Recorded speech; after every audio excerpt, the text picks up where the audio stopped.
What's going on, everybody? We're going to get right to it. Welcome to this week's episode of the Predcast, number 61. Totally didn't look at the screen.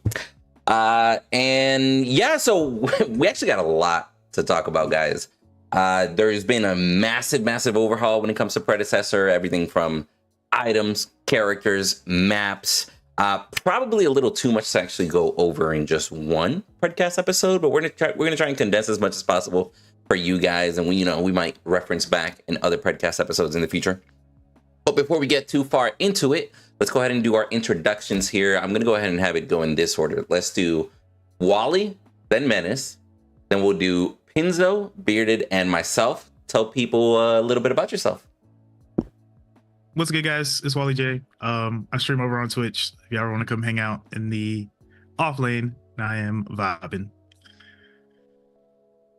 All right. So we upgraded. We upgraded F6 to Wally. Damn, chill out. Hey, leave my homie F6 alone, bro. Love you, F6. I'm just Full saying, for F6. 6 in one game this week, and he DC'd at 4 minutes. Okay, that's all I'm saying. Tough. No shot. So hard. Hey man, I've been having the game kick me out. Here. All right. F6 is having some issues at home. Like I guess he's having the apartment's leaking or whatever, having leak issues. So that's why he's not here. So a shout out to him. Hopefully It's happened before, right? Without what is it? Like his upstairs neighbors decided to like flood the bathtub or something. His whole apartment ended up getting messed up like a while ago. So he needs. Hey, F6, if you can hear this, bro, move out, bro. Hey, right? Come to Florida, bro. He's already in Florida. Come over here towards my side of Florida, bro. You definitely got to get out of that Orlando area, homie, for sure. But all right, let's get our intros going. Keep going. All right, what's going on, Predecast viewers and fam and friends? I am Menace Rex. I am a former Paragon Nova Prime partner, now turned, Pred enthusiast, like the rest of us here. All my handles on all my social media are Menace Rex, as you see here on the screen. But yeah, it's pretty much been it. Alrighty. I see. Yeah, I'm Pinzo. I stream every day. I upload YouTube videos every day, covering primarily Pred content. I just moved, so I'm in a new room, trying to get everything sorted out, but still got it. Still grinding the content, still getting it out. So, and here for Predcast on top of that. There we go. And now that you got a new room, your dad's got to make you a new sign that just says Pinzo instead of said Pinzo Dunzo. Would you be surprised if I said that he's name change? painting it tonight? Oh, spicy. Okay. Let's go. But the way you hesitated saying that, I was like, there's no way Pinzo's changing his name. No shot. Okay. I still have my Pinzo Dunzo sign is in my closet. But my dad said that he would make me a new one for when I moved. So I'm going to get just a Pinzo sign. There you go. You can do like the Pinzo Dunzo one. You can do like a giveaway. I'll probably hang them both up. Yeah. My guy said I just moved, but I still got the katana ready by the door. This guy. Hey, you gotta stay defend strapped. yourself. Stay strapped. Yeah. He's like an NFL defensive back. All right. What's going on, everybody? It's I, the beautiful Wolverine, your Michigan Wonder. Excited to be here, and I'm very excited to talk about this patch because I've been having a lot of fun lately, and I can't wait to get into it. So, in that, let's get to Windu so we can actually talk about this because I'm very excited. Yeah, I'll keep it short and sweet too. What's going on, guys? I'm Windu, also known as Windu the Mace, and you guys can pretty much find me making Predecessor content, whether it be on YouTube, Twitch, and Twitter, and or X, or whatever you want to call it nowadays. That's pretty much where I share most of my opinions. But yeah, I'll be honest, like this, my favorite part about this patch has literally just been watching everybody's opinions on Twitter and, like people talking this and there, the conversations coming out. Some of the arguments are hilarious on Twitter, by the way. Y'all know who you are. I don't know what to say, but thank you, right, for the entertainment. But we'll get right to it. What are we going to talk about first, Bearded? Let's start off with the 6-item slot. What's everybody's thoughts about the 6-item slot? How is the game changed in your opinion with that? How has the game felt with your opinion of that? And then the standard mode. Like, let's start with standard mode first, and then we'll work our way into brawl mode as well, because we're going to talk about brawl mode. But what are your guys' thoughts about the 6-item slot, and how does it feel for you guys in the game? I'll go towards the end. I'll let some of our guests speak a little bit. That shit's awesome. It's Okay. actually just like the best change that's ever been made to the game. You like it? Like legit? Yeah, Nice. it's fantastic. It Okay. speeds up the game. You get your first item online at like 7 minutes instead of 10 minutes, and it just makes, I don't know, it just makes you feel like you're doing something that's not hitting minions, and I think that is a good thing. Okay. All right. Wally, with that information, how does it feel for the laning phase now? I mean, I would agree with Pinzo. It's a lot faster. I think the whole game, is a lot faster. More particularly dealing with that jungle guy. So I think that he's probably the biggest issue because he can get a lot more active early. But ultimately, at 6 items, I love it. Done. I'm having a blast with it. It being 2 minutes and 45 seconds and me getting ganked definitely is not something I'm used to. Like being able to get ganked and literally harassed by the jungler fucking sucks. But I can imagine it's a lot more fun for jungle. So that's a fair point. Menace, what are your thoughts on it? As somebody who's used to getting ganked pre 2 minutes and 45 seconds, I personally, I enjoyed it a lot.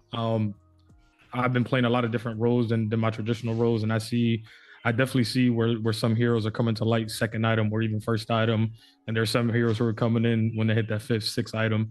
So it's definitely good. You know, Pred has a lot of items, so it's always nice to theory craft even more. You know, just adding that one extra item changes up our priority, a lot. So it's nice. All right.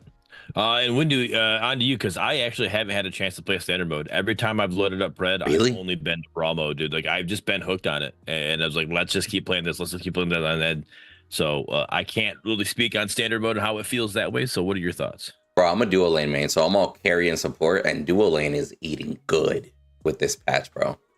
Carries are super spicy. Sky Splitter has lifesteal again. Jeez. Hey, man. Carries. Hey, man. I'm just saying, carries are eating good this patch around. It feels great to play carry. Beforehand, it was kind of rough. I've seen a bunch of people talk about how tanks are hurting with this change. What they didn't get very much with the item spot, with their new items, they wasn't very good in comparison to the other roles. And I was watching Joey, yours truly. He did a hero tier list video recently. I was watching his video, and he was even talking about how tanks just aren't feeling it right now. He told in the video, he's telling you to play Aurora and Quang if you want to play tank, because they're the best ones. Because the being mage tanks, they're better off right now with the way the game currently is. So I could definitely see you as an dual lane main there, that you're definitely feeling it better because your one nemesis, the tank, is hurting right now. Well, we've also been in a pretty damn big tank meta for like the last year almost. You know what I'm saying? And it's one of those things that a fully built steel could walk down any carry he wanted and nobody could do anything. Same thing with a Greystone and shit. It was literally to the point that it's like, hey, either you guys fucking help me peel, or this isn't gonna end as well as y'all wanted to. Because y'all fed the fucking Greystone in the solo lane, and now I got to deal with it all fucking game. But now, It's a different story. it is a different story. But what I'm saying, no, ADCs have been cracked since the game has dropped. I don't know about cracked. You get a carry fed, and he's big. That's kind of the whole thing, right? He scales the hardest. Don't get him fed. If a carry's at 30 minutes with only 2 kills, he's not going to do that much. Potentially. Legal as hell. All I'm saying is, as I'm telling you, even if it's just playing the support or something like that, it's been one of those things where the amount of focus probably in the first 15 minutes and around dual lane is actually crazy. It's always been that way, right? Being able to have a proper item or two by the time all these crazy fights start happening is nuts, because you got to be mindful. We're sharing XP. And it's one of those things where the jungler's coming in stacked, mid laner's coming in stacked, solo showed up, he's stacked, us 2 levels behind because we're sharing XP or some shit like that. Oh, it's been nice, bro. All I'm saying, it's been nice. It definitely some adjustment needed for certain items, but all right, but nice. So now with the 6 items, How is it? I know Pinzo said that we're getting an item online, 7 minutes instead of 10 minutes. So that's nice. All right. So we know that the gold drip seems like it's obviously better with the way they've obviously balanced for that. But how is it? I mean, I remember when it was just 5 items that you literally had to either farm your ass off or you had to try really hard just to get that 5th item, in a 30-minute match. Sometimes it was hard when towards the 45-minute matches, like you finally got your 5th item. How is it getting full build? Can you get full build in standard mode right now, or are we not getting to that point? Yeah. I think it's really hard to get to 6 unless you're fed, honestly. I think you're maybe building in the 6, but for like a 30-minute game. Okay. I mean, just looking at my Ometa City right now, if I look at my last 10 games played, I've hit full build in 3 of them. Okay. And I'm building into my 6th item on most of them. Okay. So, I mean, I think it's, it's kind of like you're still +1 item from before in my, like the way I look at it, right? If you're like, if before you were kind of like, well, I'm building into my 5th item, but I'm not quite there. Now it's like you're building into your 6th item, but you're not quite there. Like you still have +1 items, Yeah. So you still get a little more power level in the game, that kind of thing. For sure. And another thing that we had with the old style was that you'd get to a point when you are full build. Well, then at that point, all your money, you had nothing. It wasn't going to anything. So at least now, if you do have that gold, you can at least put it onto a 6th item. So that's better there as well. Menace, Windu, what are your guys' thoughts on late game getting up to full build or close to it? I think it's like, for me, it's a 70-30 split. 30 being I'm getting full build, 70 I'm just like either, we're just very pressured on OBJs or vice versa. But yeah, it's not like optimal. I'm not always getting full build now. Okay. Windu? I'll be real with you. I don't even pay attention to that shit. I've not been keeping track how many I get full build or anything like that. Like, the main thing that I've been noticing is just because people have an extra item slot now, a lot of people kind of forget how to build sometimes. They just start throwing random shit, like for example, we hear like, oh, tanks aren't as big right now. I don't think I've seen a full armor, full health character too many times in the casual mode or even in brawl mode, to be honest with you. Most people are like, oh, no, yeah, I'm trying to be tanky. Starts off with Basilisk, has Sky Splitter, and then he's starting like 3rd item to start building armor. And then he's like, oh, tanks aren't what they used to be. Well, no shit, Sherlock. You're not building any fucking actual proper tank. Like that's what I've noticed. I think that's how you have to build. I think that's how you have to build off lane right now. I actually don't think you can build full defense. I legitimately, I have not. Yeah. Like the first 2 or 3 games on the patch, I did try to build like tank, steel or tank set. No more Fire Blossom start. No, not with Fire Blossom. Well, some of it. I mean, I've tried Fire Blossom. I think it's okay, but like, I just think you have to build damage. But it's like, because now I actually just think you need 2 damage items on every solo laner. Correct me if I'm wrong, because now with Fire Blossom, you need to actually build quite a bit of physical armor for it to do any actual substantial damage, right? It scales off your HP. Yeah. Oh, your HP, excuse me. So you got to build HP a good amount for the damage to be substantial, right? It's not like it's going to be OP for it. Yeah, it's ramping damage now. You have to stick on someone to make it do damage. Yeah. You can be hitting them, right? Yeah. So instead of you just have to be next to them. double. Oh, yeah, you have to be as long next as to you're them. close, All right. yeah. So it's as you're next Like to a them, that scaling. Yeah, it's like up. each tick does. I don't know what the exact number is, but it's like each time you hit them with your Fire Blossom, it does. The next tick does 20% extra damage, up to 5 stacks or whatever. So if you stand on someone for 5 seconds, now your Fire Blossom is doing good damage, but before that, it's really not.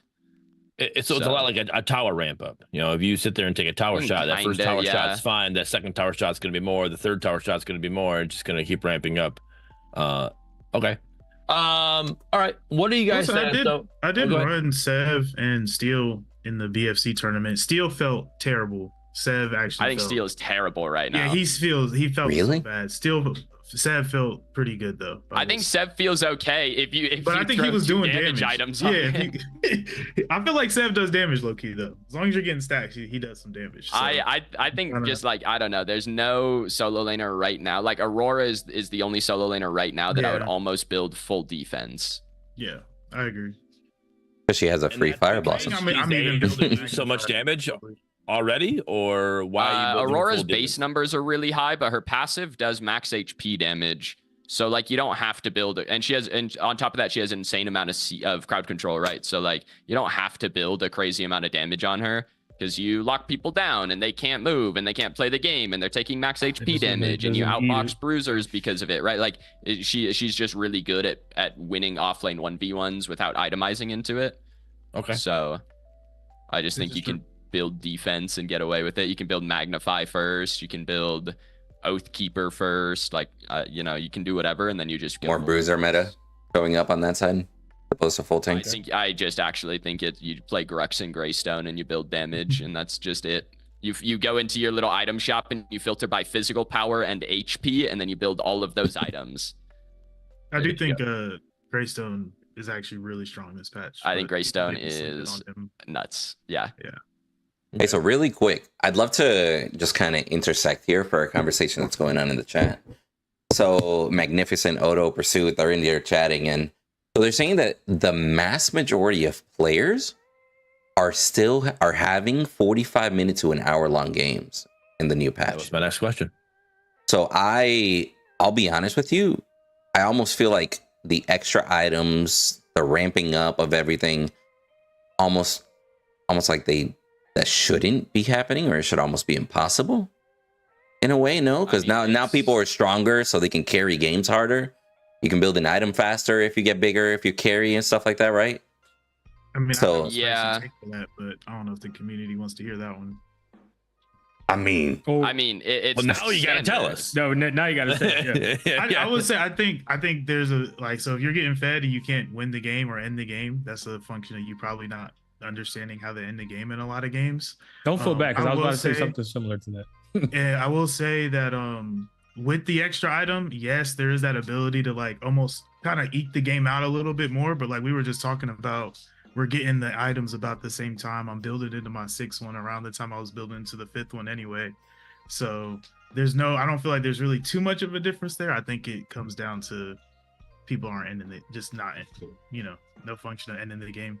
I mean, they the probably difference, have opportunities too. So I think the difference comes with skill level. I mean, it's the same in every MOBA. If you look at the average game time in League at Bronze and the average game time at Diamond, they're going to be Bronze games are probably at least 5 minutes on average longer, because they don't know how to end the game. They don't know how to group up. They don't know how to do objectives. They don't know how to push towers, right? Like that's a very standard thing that happens in MOBAs, where lower ranked players struggle to end games and they last longer. Yeah. I guess the argument could end the game. I would say we had a lot of 45-minute bangers on past the weekend too, but in a tournament it's different. I mean, I didn't think that was bad either. I think those games were hard fought, at least the ones that went. Well, yeah, in a tournament it's like you know how to end, but the other team also knows how to defend, and they know how to group and try and defend an objective. Yeah, how to stall. You know how to try and group and pull an objective. Like it goes to equal skill levels. Yeah. Okay. So my question is, how long are your guys' games averaging, for you guys here? Mine feels like 30 minutes. Okay. Yeah. Wally? Yeah, about 30 minutes. Same with you. All right. Menace? Yeah, I'm at that 25-30 minute mark. And right. usually I play with a group, so I have synergy with these guys. So the moment we see that opportunity, like Wally was saying, to end the game, we're gonna take it. All right. Just so I can actually talk, let's talk a little bit about Brawl mode now, because that's the mode that I've been playing, and I've had a lot of fun with it.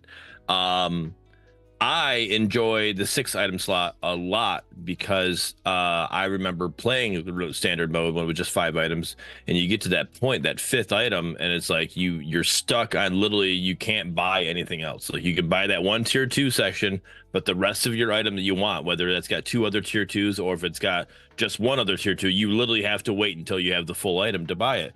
this having that having that extra slot, it gives you that extra cushion towards the end of the game. You're like, hey, I can get the second tier 2 online, and I don't have to pick between one of, it's like, do I want this tier 2 or do I want this tier 2? You can get 2 of those tier 2s now going into it, and it feels so much better that way.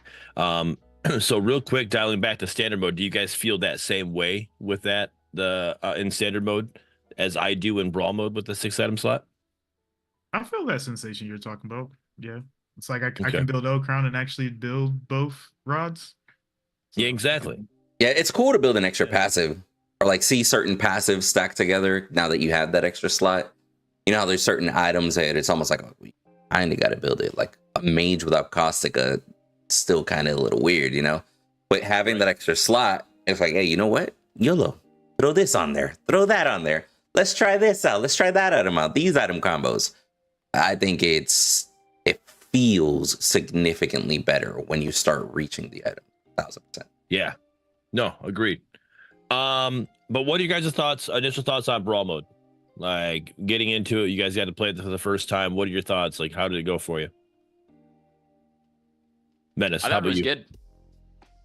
Yeah, it's been pretty fun. I get tired of seeing getting in Aurora every game, but we take those. But it's definitely fun. It's very refreshing. It's nice to see the creativity on the map, especially because we're branded around 3D MOBA, so it was really nice to see those elements branched off in the game. Excuse my kid in the background. All good.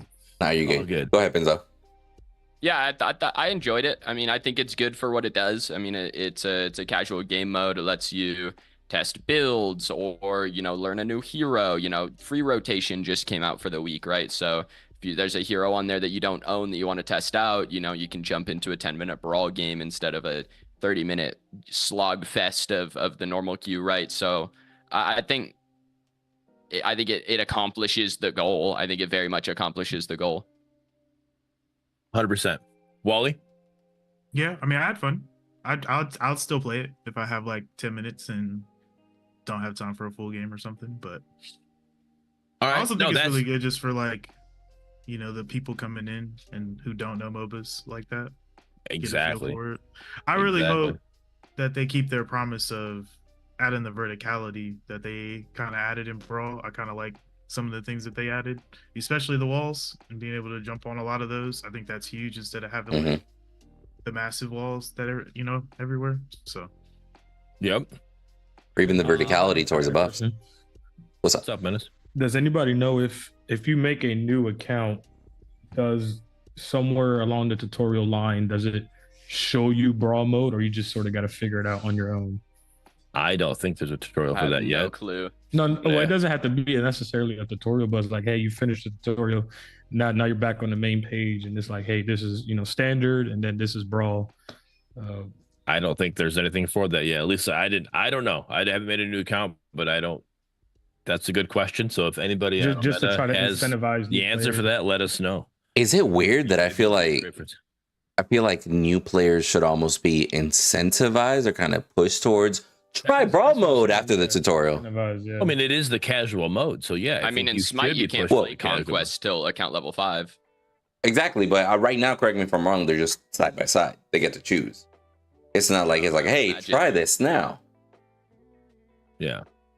No, I think that you should be pushed towards that, just because to be a new player, your casual mode should be your thing. Like, hey, this is casual, like it is whatever called brawl mode, like, and then hey, all right, now let's dabble into standard mode. Fine, it is what it is. But I think it should be not necessarily you. Ahmed is going to say they're both casual. Well, I mean, okay. you got to read the final letter. So, all right, brawl mode for me is again a casual mode. I have a lot of fun playing it. It's nice just to go in and just have a spot where you can just get a few friends together and just play off of each other and have a good time. Just the other night, Monday night, Windu, myself, and Mangoose and Jeej and who was Saris? I feel like Saris for a little bit, and then we had Distress for a little bit. We had people, whatever. Those are the main 4 we had. We're playing and we're having a good time. We had somebody come into our stream and say, "Oh, what's up with this matchmaking for brawl mode? It's like I'm getting pushed up against you 5-stackers." I'm like, it's a casual mode, and we're literally just having fun. We're not like, we're not. Yeah, ain't nobody trying to sweat in brawl mode like that, bro. It's like, hey, the woosah, We get to have fun playing with Mangoose again. That's all. That's all me and Wendy were excited about. Like, we're just playing with our boy Mangoose. That's all. Like, hey, so I'm like, if you're upset because we're having fun with our friends, like, I don't know what to tell you, man. Like, we're not in standard mode, pushing, shoving 5 stacks down. Like, we're just here having fun. Like, I'm sorry you had a bad game. I don't know. Like, and the matchmaking is matchmaking for right now, but like that'll get figured out too. But we'll get more into that. But it's like, I don't understand why people just don't understand that it's literally a casual mode, brought into a game. There's somebody asking for, and I actually wouldn't mind it, but there's some people asking for ranked brawl mode. Like, I'm like, Yeah, good luck. It's like, Bro. what? I'm on the bottom of the list, probably, if things got to get done. Bro, I'll be honest, regardless if it's the standard mode or brawl mode, I'm of the idea of this is a fucking team-based game and you're supposed to just have fun playing with your friends. When rank comes out and that shit's solo duo or some shit like that, sweat. But anybody that's like, oh, yo, y'all are stacking or you're playing with a group of 5, I'm by myself, blah, blah. It's like, well, the 5 fucking friends. Shit. Learn how to say hi to people. Group up with somebody. Get a friend. That whole, hey, I only do solo and I'm having a rough time versus a group of people. You only like to be by yourself in a team-based game? Sounds like a rough life, bro. I'm gonna be real with you. Join Windows viewer games. Yeah, dude.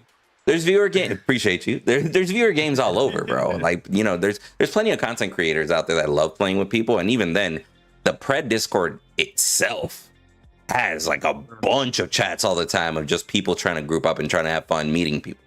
Pred Discord, there's the Predecessor fan page, whatever. Predecessor Brotherhood also. That said, hey, I'm looking for a carry and a solo for my group of guys that we play with. We want to team up with people.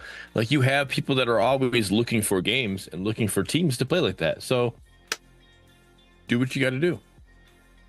Yo, Jablo Escobar just wrote, speaking for her friend, what if you don't have any friends? I just wrote, make some. Like, yo, hey, y'all remember Ed and Eddie? Even that one guy had Plankton, bro. You remember that shit? Oh man. Get yourself Plankton.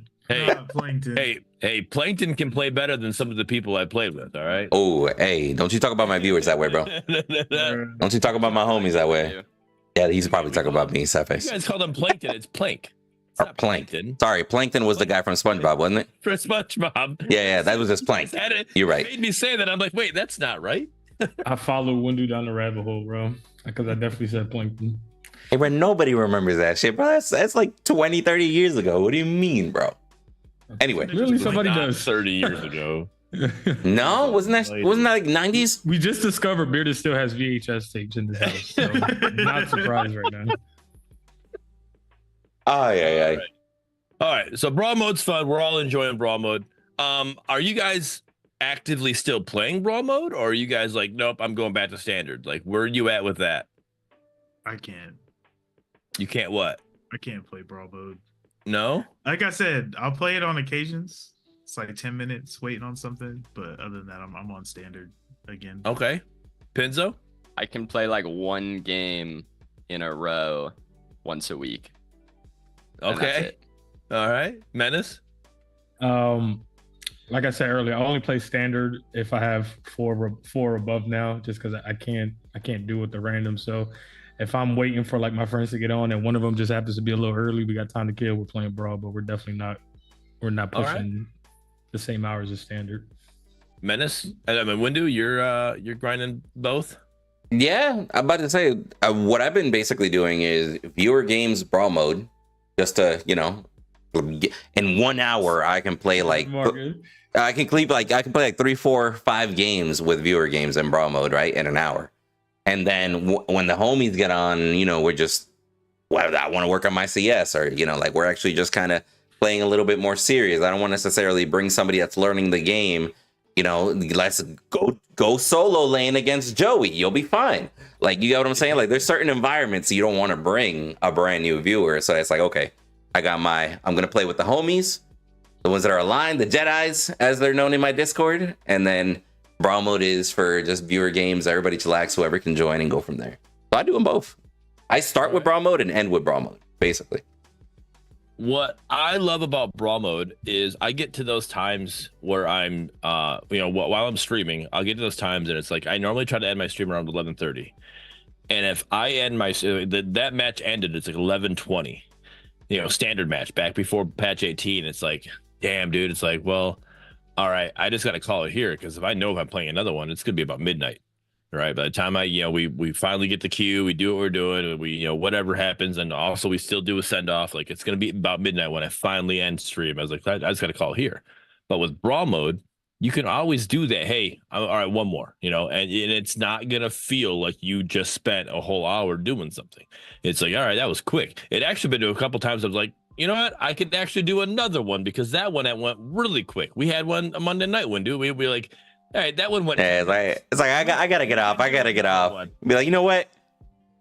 I got time for another one. After that one, still got time for another one. We're all right. I didn't have time for a 30-minute, but I could do two 10s. I could do 2 10s. Yeah, we do 2 10s. We got that. So it's just fun. We were able to do that. So I love that it gives me that. So even when I do get back into the standard mode, which I do plan on doing here, it gives me something that I remember, who was it? J Blow Escobar said that plans to do like 2 to 3 Brawl modes and to start stream or whatever, start gaming and get that warm up going, and then jump into standard mode and you already got your muscles moving. All right, you feel good, but it's also a way you can end it as well. Like, all right, let's switch to Brawl mode, just kind of turn the brain off and just go have fun while we're ending stream and just relax. I think it's a great little mix up. The issue I think you're gonna have with that is the speed of the game in Brawl mode, and then going to standard, and like it's a completely different play style, speed. Different game. Situation. Totally different. Is that what you guys are feeling when you do that, or no? Because I haven't done it yet. That's kind of how it's supposed to be. Yeah. I'm not saying the game mode's not supposed to be different. I'm just mean like just that jarring feeling. Like you go like, hey, I just ran a sprint. Now you want me to run, long distance. And it's like, wait a minute. Hold it. I can't run a sprint through this. I got to slow it down. It's like, it's a switch that you got to turn in your head. And is it something that you're just able to do like instantly? Like, hey, got it. I'm playing standard mode. It's a different, you can just flip that switch. Man, I'll be real with you, bro. I'm more along the lines of, hey, if you like swimming in a pool, swimming in a pool. If you like the ocean, like the ocean. If you go to the ocean and be like, why is it so sandy in this bit? You better get it back in the fucking pool, bro. like they're different for a reason, right? And I mean, yeah, it's gonna be almost like a culture shock if you switch between the two, or if you're expecting the two to be the same. But I mean, again, it's 2 totally different drastic game modes. It's the pool versus the beach. Like, hey, you're either a sand guy or you're not. That's what it comes down to. Also, in terms of switching, I don't think it's too hard. Okay. It may be like one game, or like I can't even say one game, like a couple of minutes into the game where it's like adjusting, but yeah. Ooh, Magnificent brought up a great point. You know how Overwatch has that whole, hey, practice training mode, or practice like this random mini game mode while we find you a queue for rank. You know what I'm saying? Imagine everybody gets thrown into a Brawl mode as a warm-up in between matches, and then Brawl mode just randomly stops and enter rank mode. But you don't, like, those are all pickups, right? Those are all drop-in, drop-out modes that you can do in Overwatch, like TDM or I guess deathmatch, stuff like that. Like, you can't, like, drop-in, drop-out in Brawl would be really, really odd. Yeah. Have to be a very simplified version, maybe like a one. I mean, you should probably, I don't know, you should probably be able to open up the practice map right while you're queuing, but I don't think agree with queuing that. Brawl is the answer. Queuing from practice mode would be kind of dope. You can kind of cook stuff while you queue. Yeah, it is kind of weird that you can't do that. Like, you gotta have like your own, like you can't even be in a party to go into the practice mode and check something real quick. That's a good point. All right. we got over 20 items introduced into this game. All right. What are some of the few that you guys are loving to use right now? Wally, you as an offlane main, what are your the items that you're like, hey, these are the ones I'm loving? I'll just speak to Magnify because I'm a Shinbi main, and now she's also somewhat tanky, has an Omni Vamp item, and now shreds armor. So thanks for that. I really appreciate that. All right, now Magnify, that's a reworked item. What about the new items? I mean, it's a new item to me. Like, in terms of like some of the new items that I've been really liking or looking at Grady's build with the new Gaia Greaves on a lot of heroes. Okay. That item, honestly, I feel like may be one of the top items that got dropped in. That item is pretty nuts. Yeah, it's pretty nuts. I also think I feel like for those that don't know, the Gaia Greaves, those are the ones that are basically the armor, the basically non-support, what's up? Moon boots, right? That we use, the gravity greaves, right? Those are the non-support version of those, right? Yeah, it's a little different. You don't jump as high. Nope. You don't stack the jump, right? You stack an actual passive hit that can hit pretty hard. So, because I think it's based off of max health too, which is nuts. But yeah, I like Penumbra too. I've been like looking at that item. I don't play a lot of people who build that item, but I think that item on some characters could be really good. And I've obviously been rocking with the Fist of Raz. Those are my two. You got Penumbra and Fist of Razul. What's up? Fist of Riz. Fist of Riz? What the fuck? Got it. Fist of Riz. All right. But the Penumbra is cool. Yeah, Penumbra and Fist of Razul, those are my two favorite that I love using. I've been Penumbra on Xeris is awesome because with his RMB, you pretty much get that execute at a certain threshold. So that it's an automatic takedown. So then you automatically get your RMB right back. So it's just like a double RMB in that situation. You just keep going on that. So I love that with him. And then Fist of Razul on any of my tanks that I play with, either Richter or Steel, or even playing I use it on Grux as well. Like that item, it just feels great putting that item on. Nice. What to say? Go ahead. Go ahead, Minute. Sorry. No, go ahead, Windu. Penumbra. Yeah, on Penumbra. What are your thoughts there? Since we're talking about that, Windu. Oh, my bad. My headset literally disconnected as I was saying something, so I was plugging it back in. No, I was just gonna say Penumbra and what's it called? Nuclear rounds. I've been absolutely loving as far as new items, especially like on a Revenant with both of those, or like a Wraith with both of those. Actually, pretty spicy. Just to be able to cast abilities. So you've been running Penumbra on ADCs too, huh? Yeah, I've been running it on Wraith and on Revenant, bruh. Like, son, being like a takedown doesn't have to be a kill. A takedown. You telling me I got my Revenant rockets back online? You telling me I got another knock pretty much ready? What is the cooldown for Revenant rockets? Like 8 seconds base. Okay. And the item has 20 haste on it, so yeah. All right, so you are getting it pretty quickly then. All right. Nice. An extra 4 seconds being shaven off and being able to just cast those rockets like a split 4 seconds faster definitely ends up chunking people in the right fight for sure. I can see that. All right. Yeah, and all those items have been great, but I'm gonna take it back here a little bit. I'm liking the new crest, and I like Cresselia, and I gotta show you guys the clip of when I had a 5-man. What's that new crest called? Judgment. Yeah, Judgment. Yeah, Judgment. A 5-man Judgment with Draconum on Grux, and I had all my HP back. It was kind of nutty.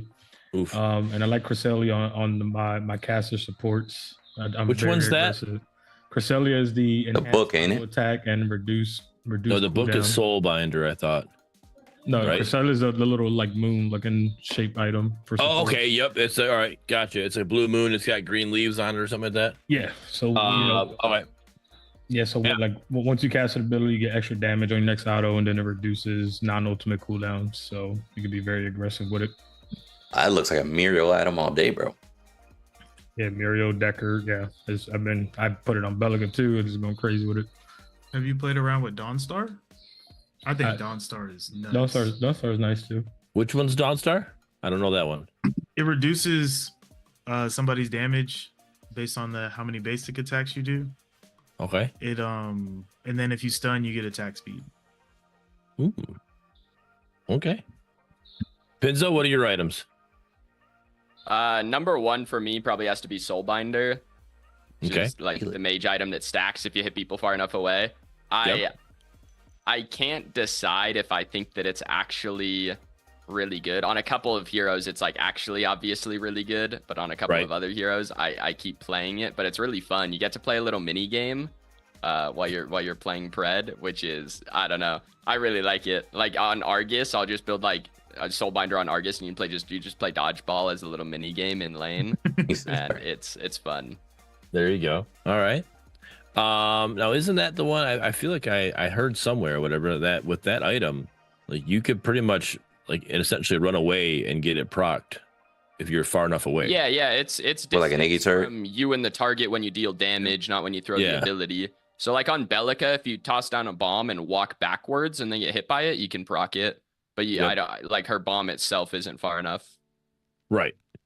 So yeah, because a lot of the mages, a lot of their abilities are range, but not all their abilities reach that range. But if you were to place it and then run like an Iggy turret, you can drop it and really then back up. You know, you can make it within that you'll hit that range once you start backing up from your area of like attack. Most mages can proc it. It's only like actually good I think on Gadget and Howitzer, but I think Argus also uses it pretty well. Okay. I gotta try it.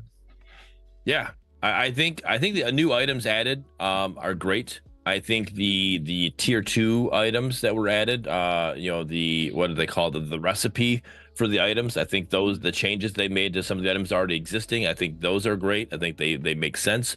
I like the rework of the items. I think they did a good job with that. Like with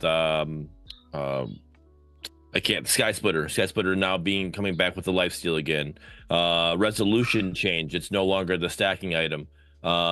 Which one? Resolution. Oh no, sorry. Mind Razor doesn't stack. Resolution does. I flipped it back. Yeah, so Resolution is now the stacking item. Mind Razor no longer stacks.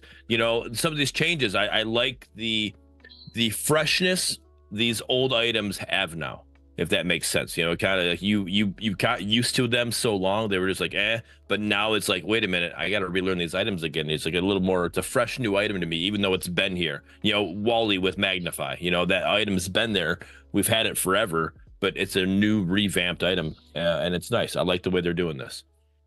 I like more lifesteal and omnivamp options throughout. Really, really liking that. Says the ADC. Well, I mean, for example, Wally loves himself some new Magnify, right? Magnify has some omnivamp in there. That's a nice little change. You know what I'm saying? That new what's it called? The red shield. That's a physical armor. Ooh, that red shield, I love. That's a spicy one, and it gives omnivamp. What'd you say that was, Benzo? Missed something? Mist Meadow Buckler. What a name. I think that item stinks.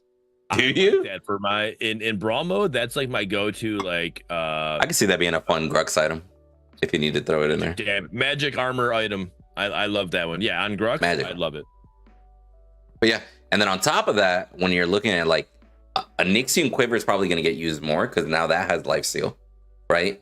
Sky Splitter has Lifesteal. They reworked Terminus and they adjusted Nightfall. So it's like, as far as like whether it be Assassins, whether it be like a Grux, fucking Grux having extra Lifesteal with Sky Splitter is actually good. What was the rework on Terminus again? So it gives you more lifesteal when you're low HP. Yeah, it's what is it? Every 10% HP you're missing, you get an additional 1% of lifesteal added to it. So you're not getting the shield anymore. No, it's also the shield. You still get the shield. It's just known as the lifesteal for like basic attack, basically, if that makes sense. So can you stack Terminus and Equinox? Well, that's the right item, only right? Gives you a shield at max HP, and Equinox only gives you a shield when you drop low. So like drop you would below never 40. have them both. Yeah, you can have them both. Just opposite situations. You're gonna get the shield. I mean, you would never be able to stack them, just because you can only get Terminus shield at full health. You And can one only when get you're about to Equinox die. shield at 40% HP. But wouldn't that just be an extra armor in that situation? You would be able to stack them, right? Well, would I be mean, able you to could get, proc them both through a fight. Like, yeah. Right. So would that not be benefit? Is that not like a? I mean, all right. Again, I know, Bro, if I see somebody group right now, so like, is that something that's not a good build? Like, if that is that like a throwing build, or is that something like, okay, I can see what they're doing? I don't think Equinox is a very good item. it's kind of mid. That's the primary issue. I think it's a super bait item at the moment. Okay, I can see that. So, if it was better, then like, yeah, you would have pretty survivable carry builds. But I just don't think the item's very good. And I can actually respect that comment, because of when I looked at it, to me it looked like a lackluster Terminus without the lifesteal. Like, you give it lifesteal, that's Terminus pretty much. Besides the 40, you get it at 40% instead of max, right? Like, that's what I looked at it. Like, oh, you're getting this item's giving you shield at a certain time. It's only thing it's missing is lifesteal, which what Terminus has had. If you give it lifesteal, I think you make that item better. If you're running both of those items in one game, you're like asking for somebody to build Demon Edge against you, because you're gonna have shield in multiple stages of the fight, when the fight starts and when you get low, increasing the damage. Which one's Demon Edge? Can you explain that one for me? The extra damage on shielded targets. Assassin item. Yeah. Okay. All right. How do you feel about Astro Catalyst being a anti-shield? Oh, that being That's a a good spicy. item is the best thing they've ever done to the game. That is one of the most fun items in the entire game. Explain that one for the people that don't know. When you get a killer assist, reduce your ult cooldown by 20%. Okay. You also get bonus damage against shields. Now, yes, true. Now. So the rework gives you the bonus. Sorry, yeah, because that was the original work. What Pinzo said. Yep, still has that. But now it's an now you have anti-shield also. Yeah, for we mages. haven't had much anti-shield. So no, it was just Demon Edge basically. Yeah. It's basically a physical and a magical option now. So Muriel essentially got nerfed with that item. Well, she did, but Muriel got buffed with a lot of other stuff. Right. So there's a lot of spicy shit that you can put on Muriel. Yeah. Definitely, again, we're not going to go into the for those of you who know, every hero got touched in some kind of way. They may report Omega for all the touching, but anyways, no P Diddy. Jesus, no Diddy. While he was thinking it, I see it in his face. Thank you, Menace, for following up on that. Appreciate that. Anyways, all right, so that's the items. Again, for those of you who don't know, we got, again, over 20 new items. We got a couple different tier 2 items. Again, when I say over 20, that's not all tier 3 items. Some of those are tier 2, and we got one tier 1 item. The one tier 1 item, I actually like it. It's a pretty much all you get is 5. Oh, the haste. 5 ability haste. Thank you. That it's a good item. Cool looking item. Like, hey, a quick little, hey, I can put back and spend to get a 5 ability haste right now. Like, it's good. I like that. It definitely feels like you could spend more now when you're back. I will say the biggest thing I appreciate about the 6 item patch is build paths. They're actually not just, I need a 1200 back now to get this staff. Otherwise, I don't have a good back, right? At least now I can kind of still build somewhat into certain things. There are some items you still need to kind of obviously farm for, but I think that was probably the best change in terms of, there were a lot of times you can get stuck on a back and feels better catch an item, but you can't now because you're like 50 gold off. So there you go. I appreciate that. Still in brawl mode though, since we talked about the items again, there's a lot of items out there. So go, if you have, we didn't talk about them, go do some research on them. There's some great items, and we might touch on them in future podcasts as we go. But brawl mode. All right, Menace already named his 2 that he has a hard time dealing with. Who are your OP heroes that you think just like are strong as all can be? Narbash busted as fuck, bro. And I kicked my chair went all the way back. I kicked my feet up. I was like, dang, this is great. I just get to sit here. All right. Wally, who you got? I mean, I would give it to Gideon. I liked Faye too. I feel like Faye felt really good, but Gideon definitely is up there. Benzo, who you Gideon got? Aurora. I heard that's who's been running it. Yeah, mine would be probably like Narbash and then maybe Sereth. Sarah. Like, Aerith. Interesting. yeah, I Okay. think that character is kind of nuts. Okay. Sarah can be strong. She's like the Must be those Penumbra players. Yes, Penumbra. Yeah, well, Penumbra is nice on It's it. the same thing. It was either Sereth or Feng Mao, and it's just because like kill resets with Penumbra are so strong. Like, and in Yep. Brawl you can keep going. Yep. For me, it is the heroes that have the large CC or area of effect or damage, right? So you got Gideon, Gadget, Narbash, and Faye. Like those four right there, just because they can just boom, your whole team is affected by this huge ult or whatever that's happening. Like that changes a game quick, and they can build off of it so hard. Like those heroes are strong, is in my opinion. Aurora can fall in that as well because her ult can obviously affect the whole team as well. But that one, those ones are the ones I see that like, they just really affect the whole game, especially with Gadget, her zoning and also being able to affect it, pretty strong. All right. Aurora. What are our thoughts on Aurora and her release? Is she too strong? Is she not strong enough? Her abilities with the one thing that's different from her for people who did play Paragon. And then MS, I want your opinion from her differences from PTO as well. So her, for those who don't know, her one ability is now a passive. Her statue ability is now a passive. It used to be a button ability in Paragon. So she's got that part of her passive now, and she's got a new ability that brings up ice shards in front of her. So what are your guys' thoughts on Aurora? Again, is she too strong? Is she not strong enough? You know, what are your guys' thoughts there?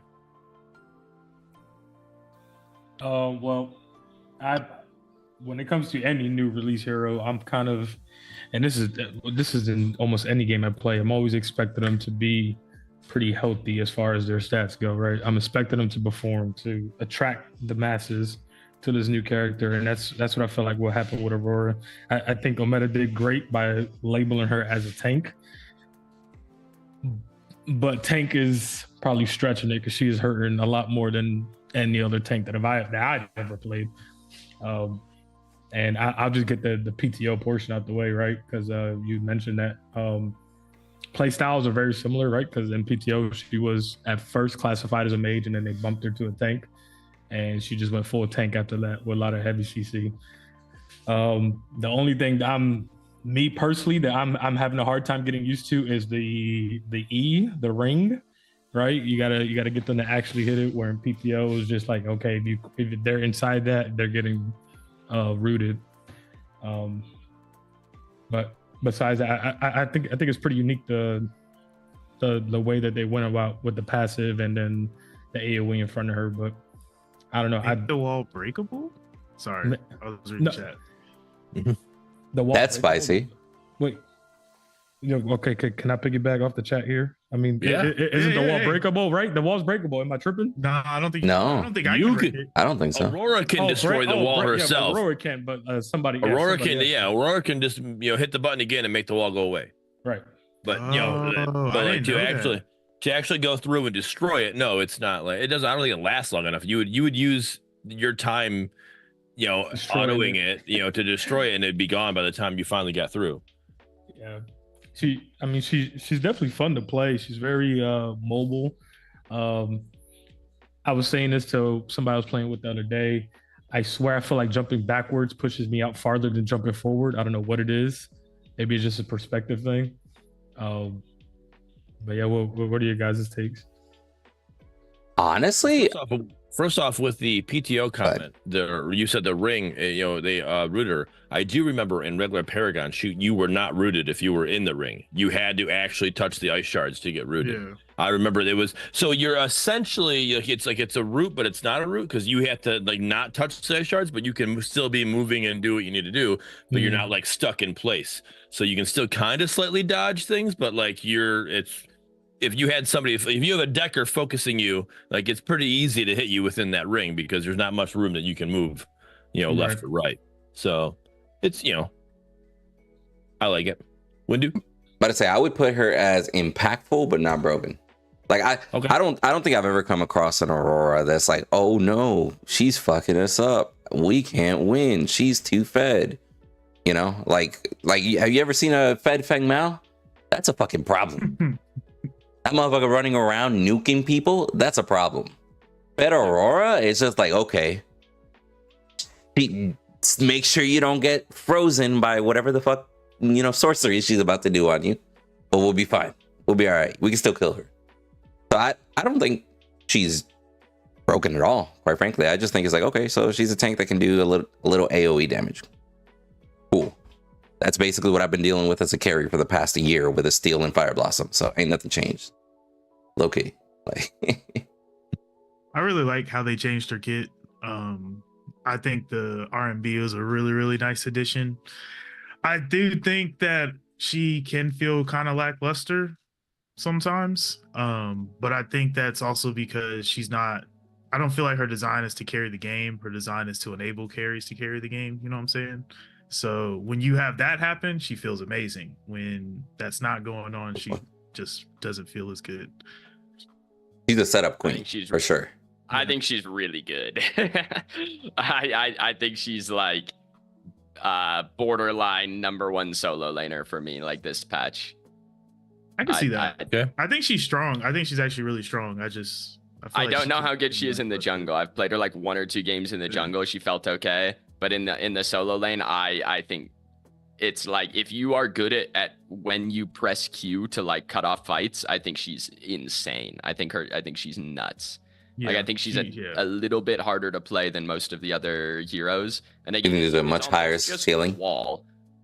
It's just the wall, but like it's if you can use it well, it just actually makes fights like you can you think that a character like Steel Wall, right? Steel E. You think that makes a fight unplayable? Just wait until you have an Aurora hit a demon wall in the middle of a fight, right? Like now, not only can you not shoot through it, you can't move through it either, right? And it's I don't know. I think she's really good. I agree with you. I think she's good, not from like the carry perspective, but in like the things she can do around the map. And like the utility that she brings when you really like explore her kit, I think are leagues above some other characters right now. Again, I think you have to build damage right now. Like I actually just think that's the answer. Like on most of my games on her, I'm building Magnify and Oathkeeper. Just for double auto procs, you're able to stand on people. Like that's what she does really well, period. But she with those double auto procs, you can just kind of do whatever you want. That's honestly what I was going to say. About on the contrary, I'm not seeing her in a lot of soloing. I'm seeing her a lot of jungle, and it's all damage. Or if it's not all damage, it's those first 2, and then those slot in tanks. But still, it's just enough to like mess a team up if they're not paying attention. I think that she is like right now, I think she's probably just the easiest solo laner to play if your goal is to kill the enemy carry. Like I think it's so easy to play that character. Like you literally, if you jump on an enemy carry and ult them, like it doesn't matter if they have cleanse, because if they have cleanse, then you E them, and if they get rooted, they die. If they don't have cleanse, they just die to your ult. Like it's actually just unplayable. You really got to position yourself properly around her. 1,000%. Well, and she has so much mobility that it kind of doesn't matter. Like even if you're positioning to where you can't get, like the Aurora can't get on the carry, boom, now your carry's not in the fight anymore, right? She walls, and now your carry doesn't get to play. Like he's not dead, but your team is taking 0 damage, right? I mean, it's like did you guys ever play like any form of high level Overwatch when Mei was really good? Like that was literally all you would do. And Yeah, her wall was just breakable, and you would wall still off do it. You would one wall off the person. tank and kill the tank, Yeah, and then kill they the die, tank. and then they're gone, and then you win the fight because they don't have a tank. Yeah. How often do we think that's actually happening in the majority of games?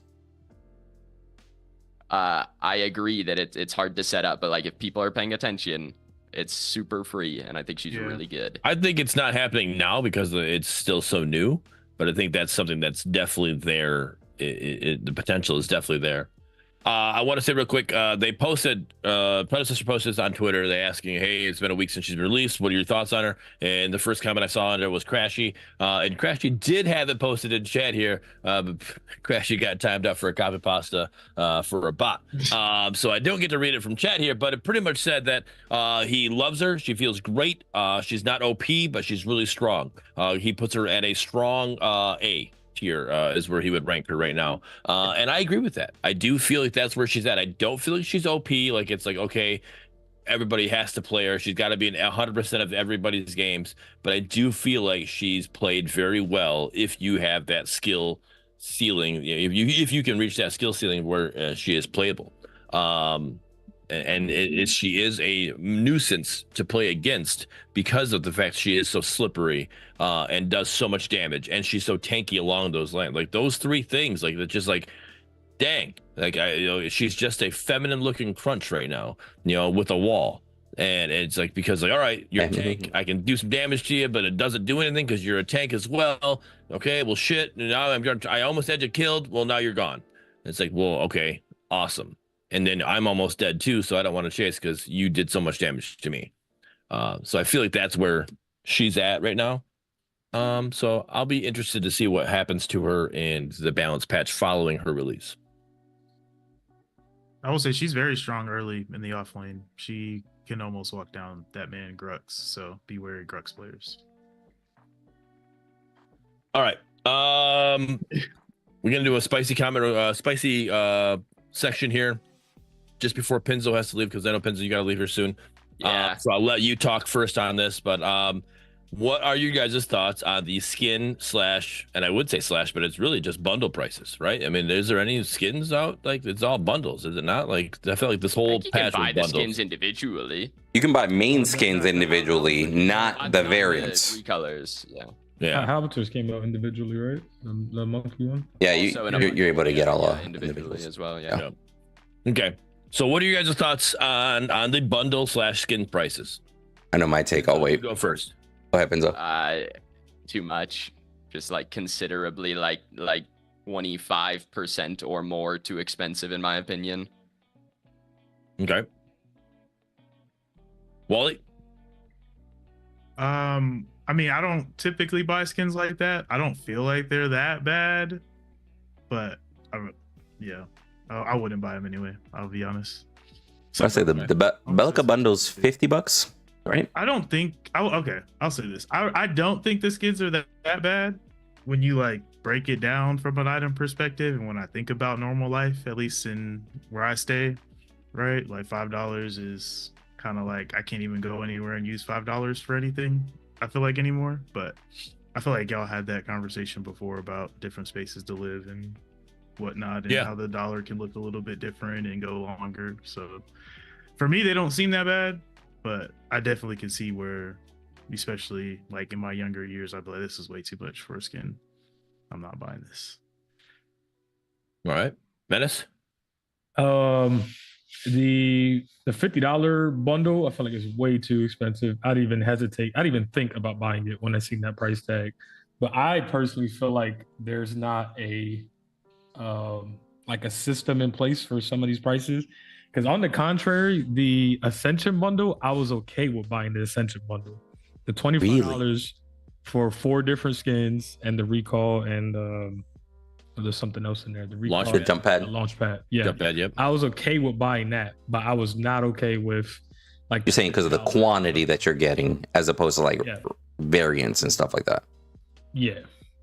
So I don't know. To me, it felt like, and this is just me, I just felt like there's not a order with like just a way to some of the like they value their product that they're putting on this page. Okay. I don't like. I think the skins are good, right? I just think they're overpriced. Like I don't think, like, just as an asterisk, like I don't think they're doing bad work. I just think they're asking for too much for what it is. I mean, I'll be honest with you. I think the core issue of those prices are how much they're valuing a banner and an icon. Because low key, like, it's like, hey, what those prices are in the Yeah, bundle. that might be what it is. well, like, I'll put it to you this way. What is it? The like howitzer $10 skin alone, I think, was like $16, like 1600 platinum or something like that. But Right. the bundle itself was like, what, 25, $30, I think is what it was. And when you sit there, it's like, well, what's the difference? So you're literally paying all that difference for you get an icon, you get a backing animation, you get a banner and stuff like that. And like the value that they're putting for certain things is just escalating it. Like, I'll be real with you, you can buy that Belica skin for a relatively normal price in the store. $20. Yeah, that's what I'm saying. It's a good price for the skin. You can buy the VFX separately also. So you really can get the skin and the VFX for much less than the bundle.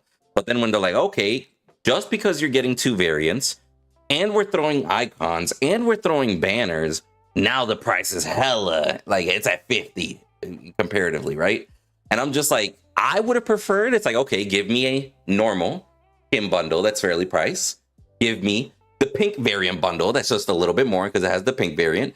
Give me this variant bundle, the black and like amber looking one, whatever, just slightly priced in the, like, I would rather seen 3 different Belica bundles instead of 1 mega bundle. And I'm like, hey, I'm not buying that shit, basically. Right.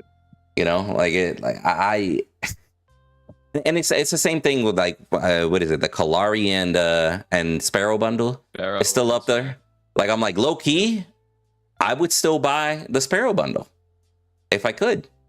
But now considering the only bundle there is the mega bundle, I don't give a fuck about Kalari, bro. I'm not buying it just because I don't want all the shit. I don't give a fuck about a Kalari icon, a Kalari banner and shit like that, you know?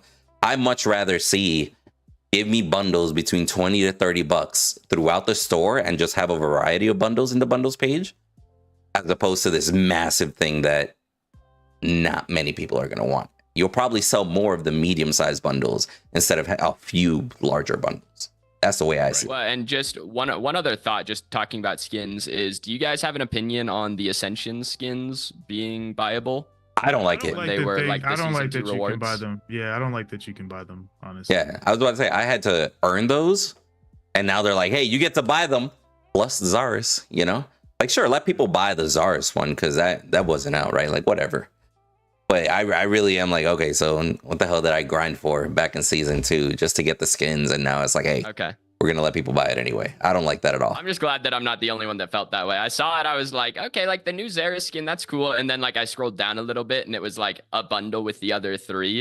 And I'm like, I don't know. Like I kind of thought those were supposed to be exclusive, but Like, thank you for supporting us season 2 early access sort of vibe. Yeah.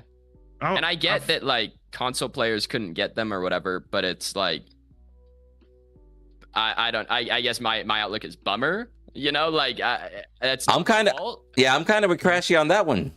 Just make a new season and more skins for the console to participate this next Well, time. again, you can make more Ascension skins. Like I think the skin, like the white and gold, I think looks really It looks good. dope. It would look good on a lot more heroes, but like the Faye, Sparrow, Narbash ones, like keep those ones exclusive.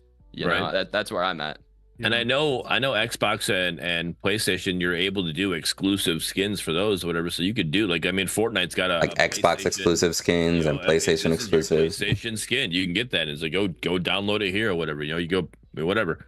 You know what it reminded me of? Oh, Real quick, back in the Paragon days, Paragon Epic did the exact same thing with the Halloween skins.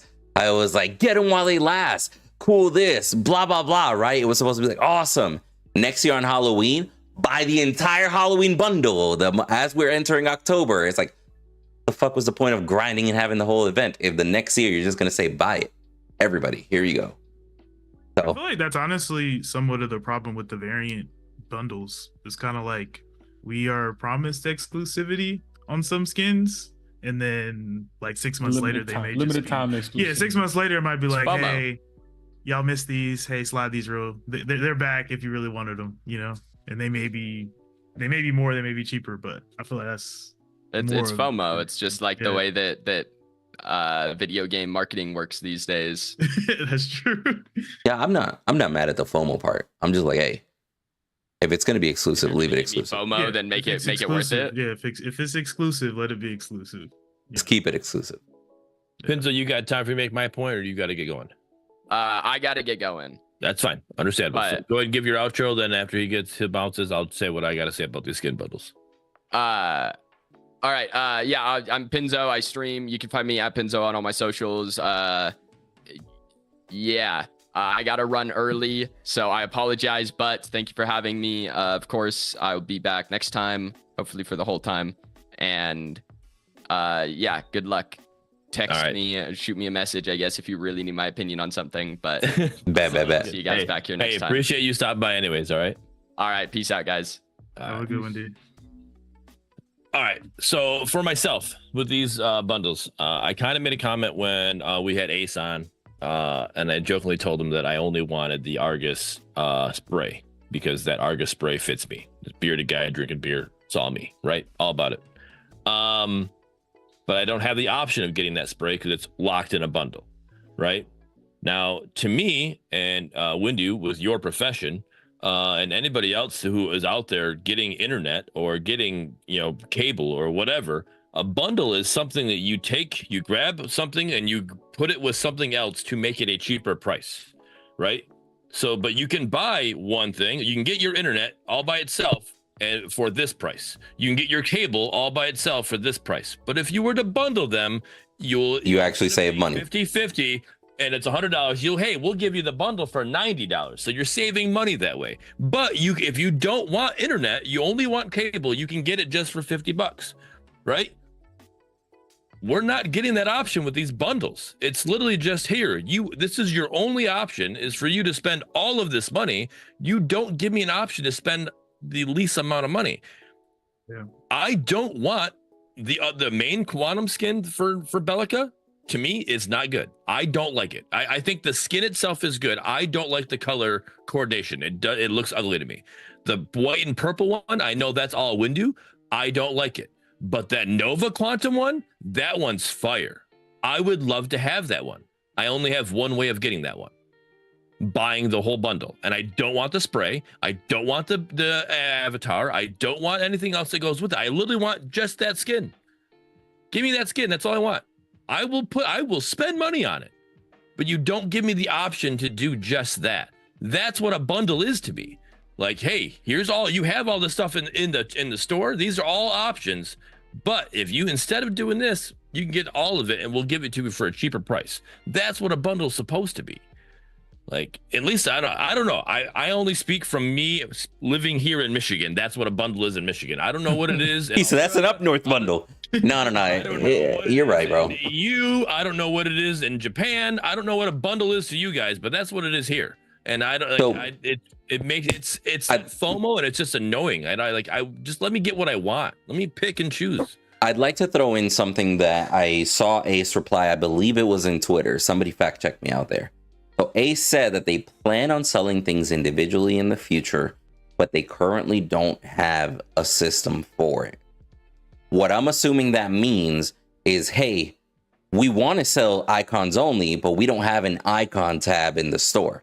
We only have bundles, skins, shit like that. That's the way that I read into it. But even then, I'm 1000% with you, Bearded. I'm like, yo, low key, I'd much rather see everything split up. And then when the bundle comes across, it's like, hey, you save 10%, 15%, 20%, whatever that number is when you buy the bundle. And it's like, awesome. You know what? I wasn't thinking about buying the bundle, but I pretty much end up paying less, or I would have bought the skin and the character for X amount. You're telling me I can get the skin, the character, and a variant for the same price if I bundle? I'm gonna bundle. You know what I'm saying? Like, when you see things like that, it's like, you know what? It incentivizes people to go for the bundles. Exactly. But right now, with the opposite structure that's in there, you really do end up, it almost feels, and I hate saying this because I know Predecessor has to make their money, but it almost feels like the bundles themselves are just gatekeeping some of the shit that we want. And it's like you're forced to buy that mega bundle. And it's just like, quite frankly, like, I'll give you an example. It feels like It feels like they're gatekeeping that, but then we have our skins that we grinded for, the Ascension skins that we grinded for and did all the work for. That, but it's like, here you go. These are all available now. It just it's not a good feeling on the gatekeeping. But go ahead, go with your point.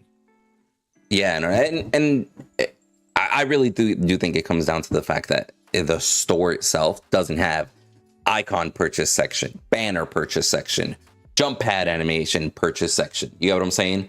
Like right now, if you look at it, it literally just goes to bundles straight into Heroes. Skins. Yeah, heroes. That does my fault. That Skin, does bundles, make whatever. sense. I do remember them saying that, and then we need like a whole tab for profiles. Aster says in that's chat, where says everything will be taken so that like recalls, profile icons, banners are all there. So it's like you don't have to have the individual character and go to them and like put on a skin or something like that. I can't remember exactly what that was, but I don't see why that would limit the store from splitting it up. So Aster says in chat that it's super easy to implement a system like that.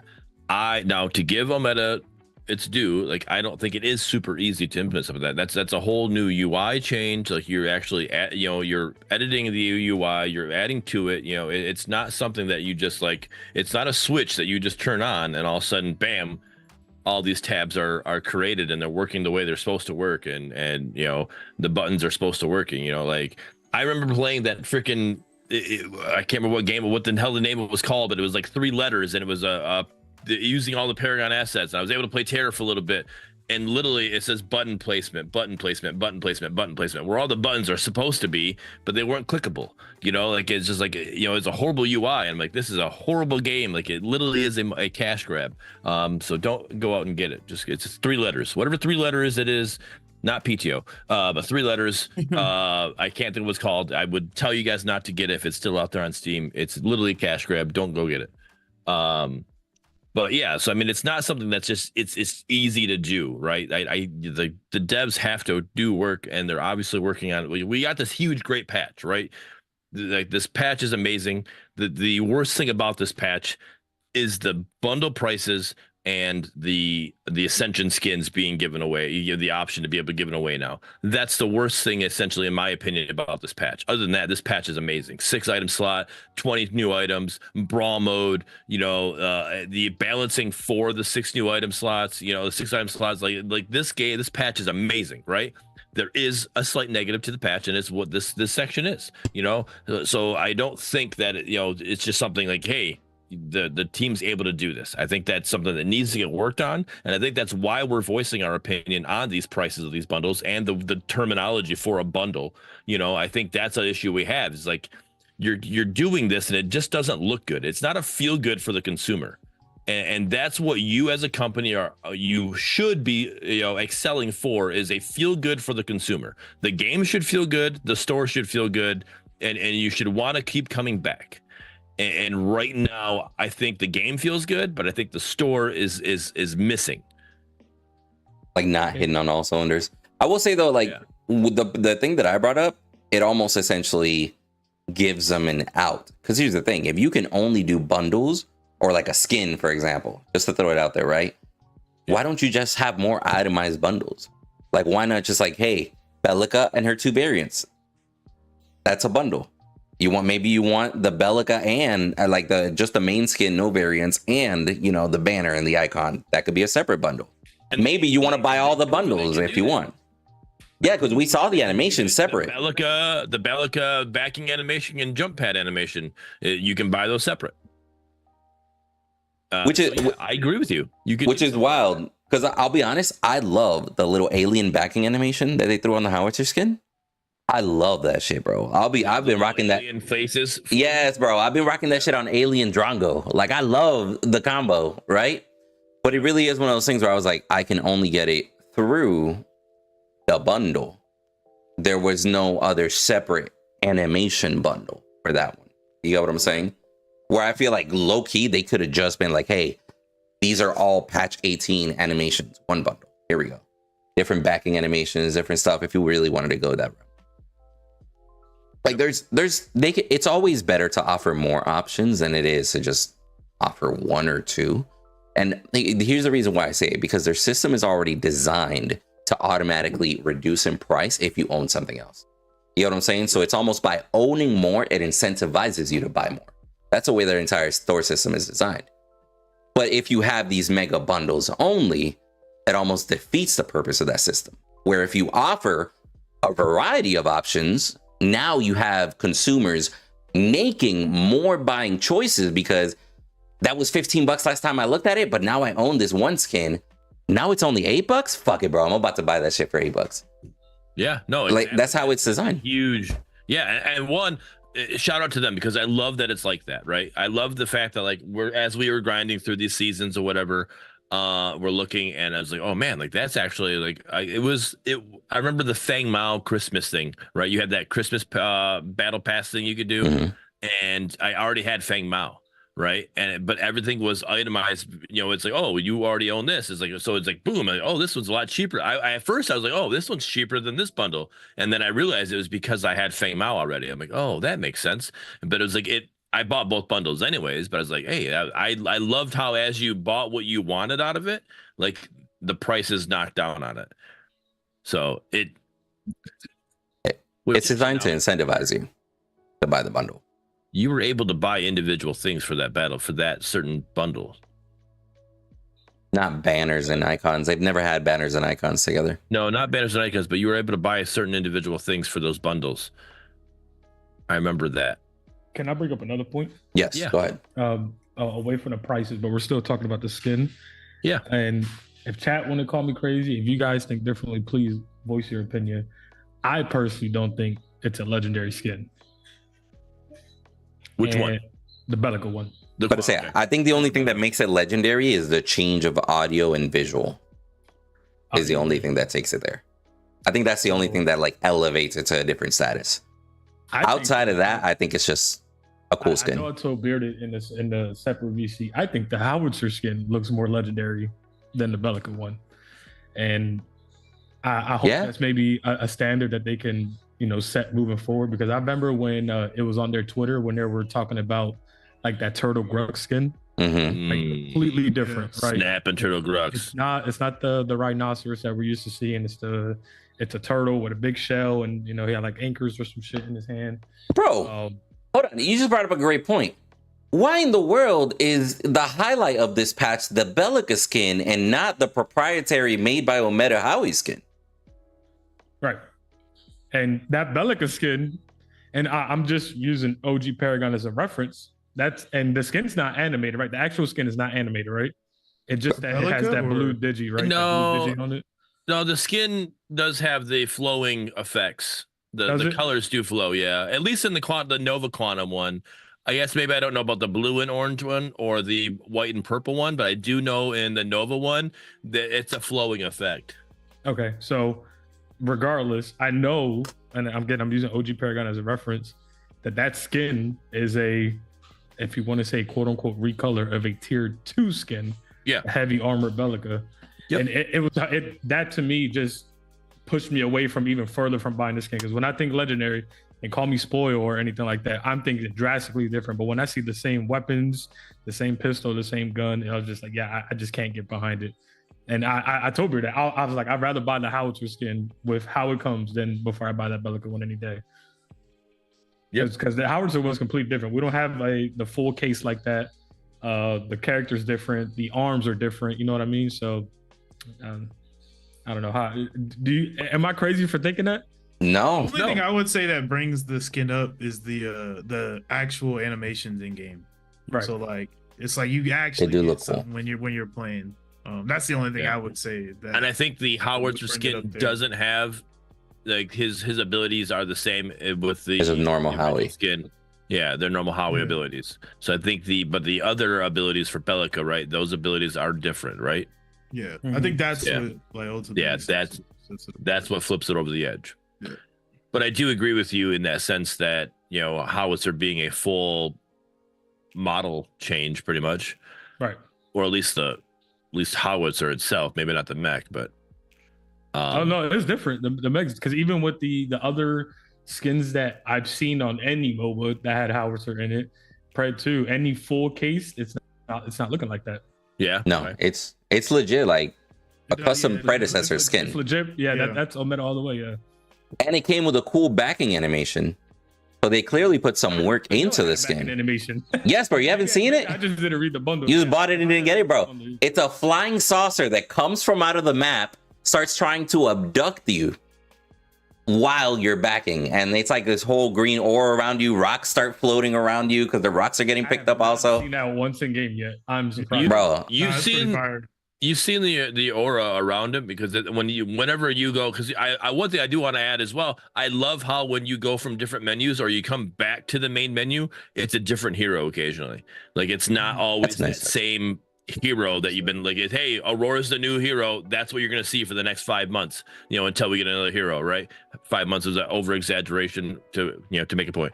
But anyways, it's a different hero when you come back. So whenever Howitzer, that hero, that skin is on there, you see the aura, and you see, like I said, it's got the little green alien faces, like or emojis floating up with it as well.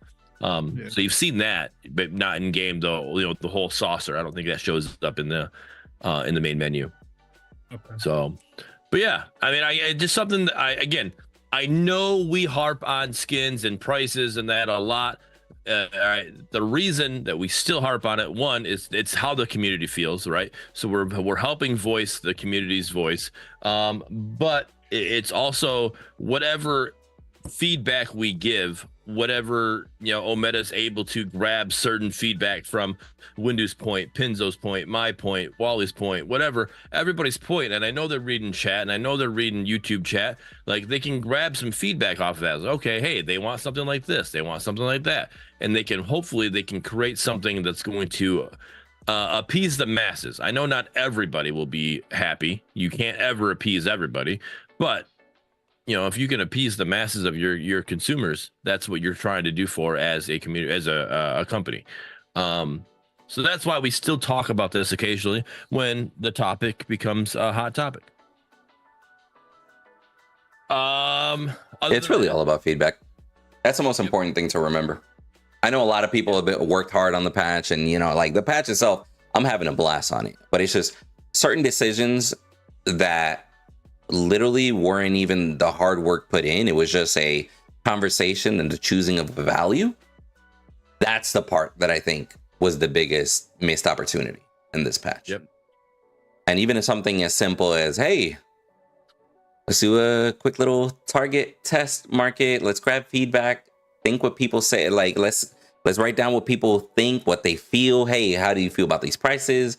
Let's grab a poll between these people, that quick little research of the demographic sometimes makes a big difference. And I don't know. I don't think I've heard a single person out there say that they find the Bellica bundle to be reasonably priced. I think the ones that got it just got it because they love Bellica. And it's one of those things where it's like, it's expensive, but I'm fucking getting it anyway. The only ones that I've seen that said something like along those lines are the ones that automatically come and say, hey, I'm not one to care about money in that situation. I'm going to buy it anyways. Like, and that's, and you, I'm not saying their feedback's invalid, right? But they're at one end of the spectrum. And then you got the people at the end of the spectrum say, hey, I'm not spending money ever on a video game, right? So it's like, okay, all right, here. Well, all right. Now we got to take that feedback, take this feedback, and everything in between, and we got to make something in the middle here that's gonna again appease the masses, and do what you can in that situation. But you got people like, and I know he's not gonna hate me for pointing him out here. F6 said it before. He's gonna buy the skins. F6 he's that guy. He's when it comes to a game like Predecessor, he's more of like that terminology was a whale, right?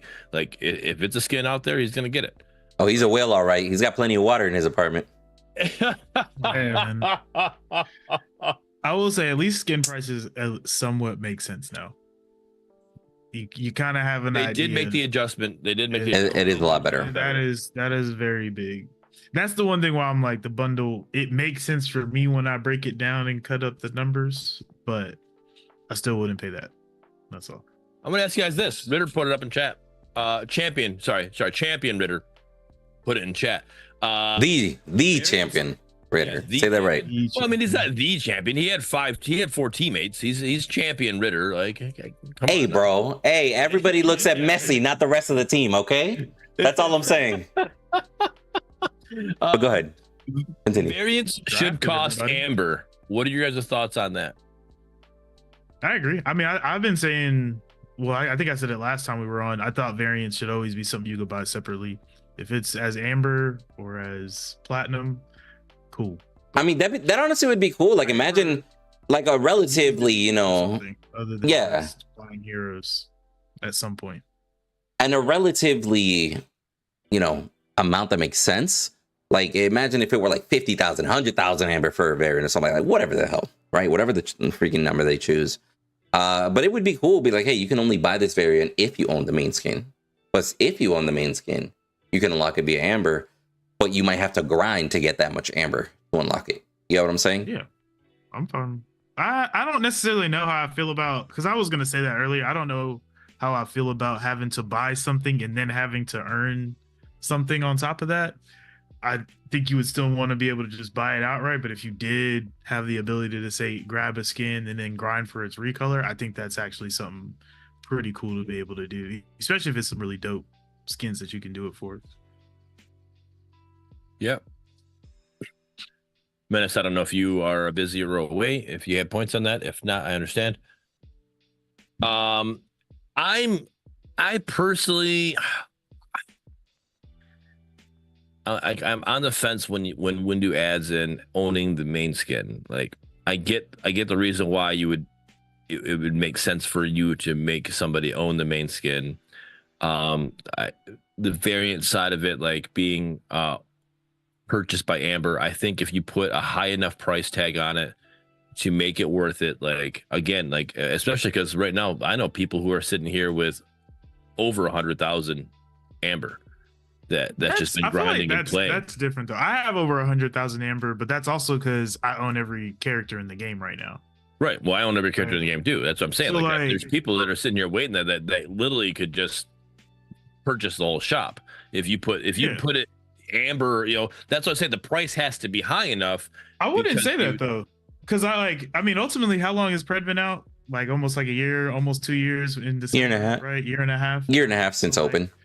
that's like saying, I mean, that would be the first time ever, right, that the free currency that's dropped actually comes back and it has value for the time that I've already spent in the game, right? If they decided to do that. That's like saying, because, you know, I started playing in December, now have all this amber, I should now have to pay, you know, 50K for this skin. I don't agree with that. I think the skin should probably I don't think more around. I don't think it's time. I don't think it's. I'm just saying there's people who have the ability to get multiple skins. Is all I was saying. Is that you have people that they have that you have like, if it was 50K per skin, you can right now get 3 skins, right? Yeah, but I feel with like what you have, and that's the why- benefit that you have. I'm not punishing you for that situation. I'm But just why saying, would like, then- you have the ability to get there. Like, it didn't take you long to get to that 150K.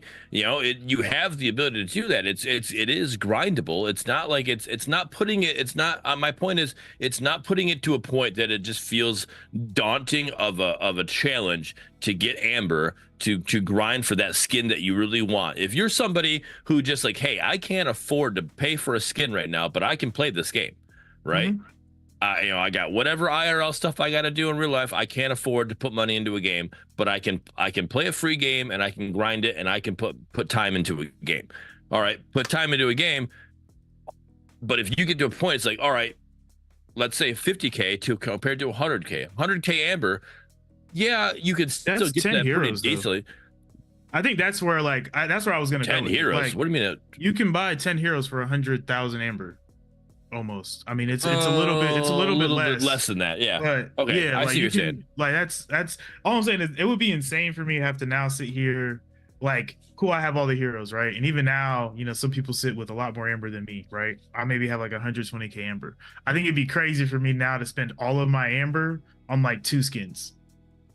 that would be insane to me. How much like playtime is that in like a real realm? And that's obviously like numbers, maybe getting into more specifics. The only thing I would say there is like if the variants are amber, right? Like I don't think they need to be like 25K. I think that you have to make the heroes think- cheaper than the skins though, because the fact that a skin doesn't win games, a hero can win games.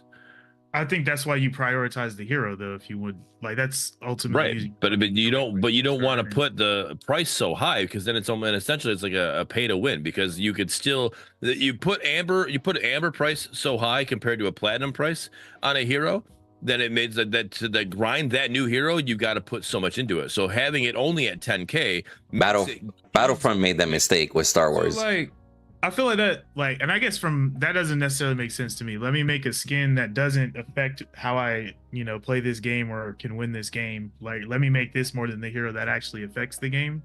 For me, that doesn't fully make sense, right? Like, that's why I'm like, if the skin is like 10K, like, okay, cool. I just grind it for because it's hero. a cosmetic. People still want something that looks good. You don't.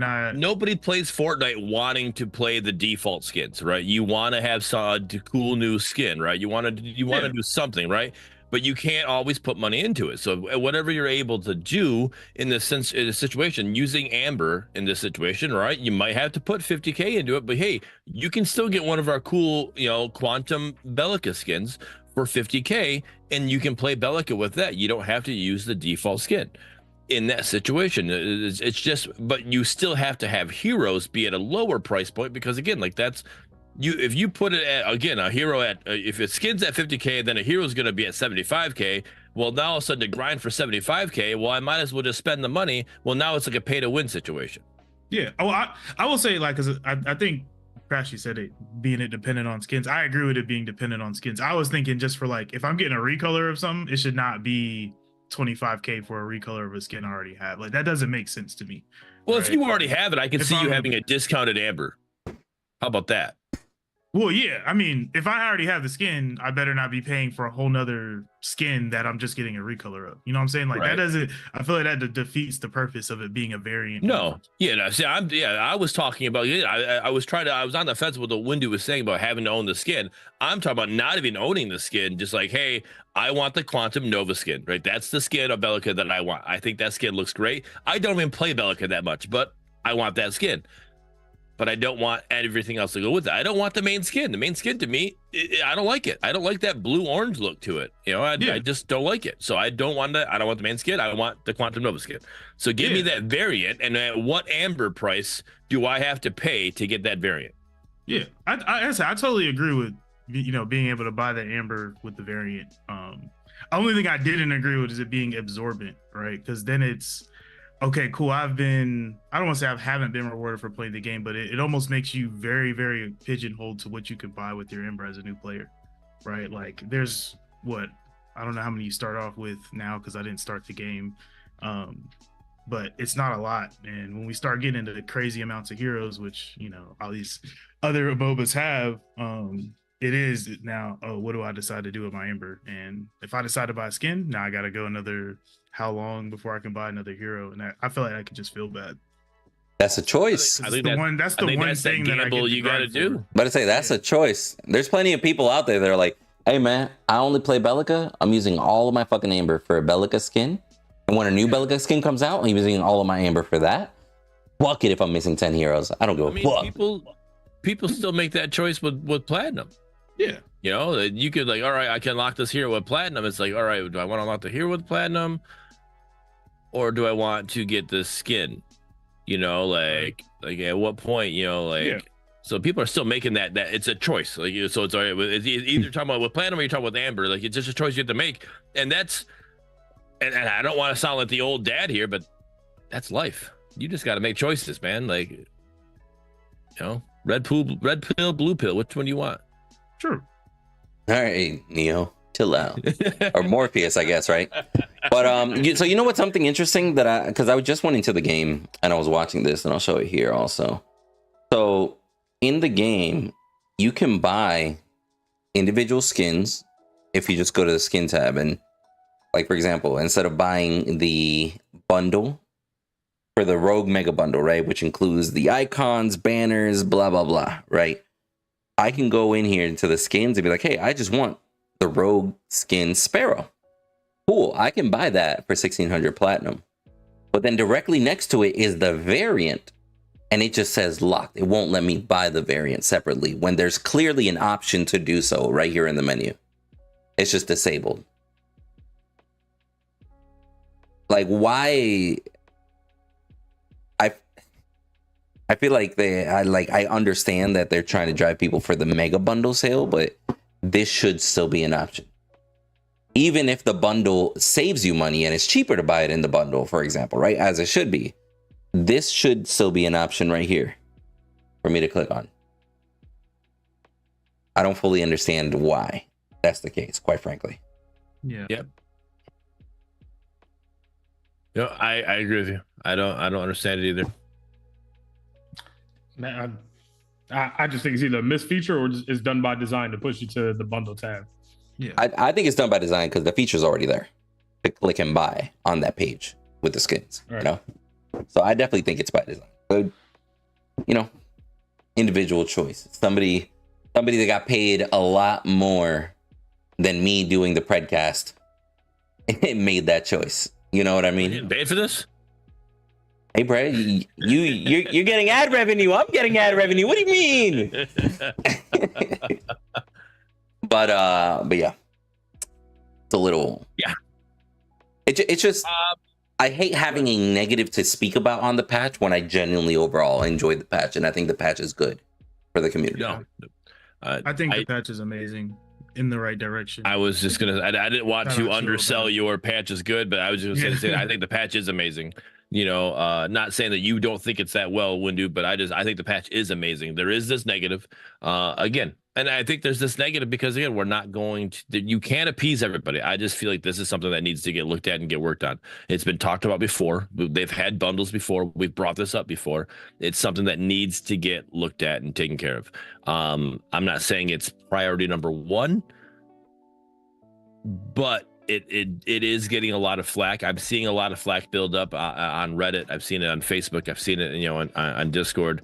I know that's not the end all be all of data. I know Predecessor Ometa has all the data. They're seeing people that are spending money. Like, oh well, it could be that way. It could be like, well, hey, we're making money, so what you guys are saying is actually wrong.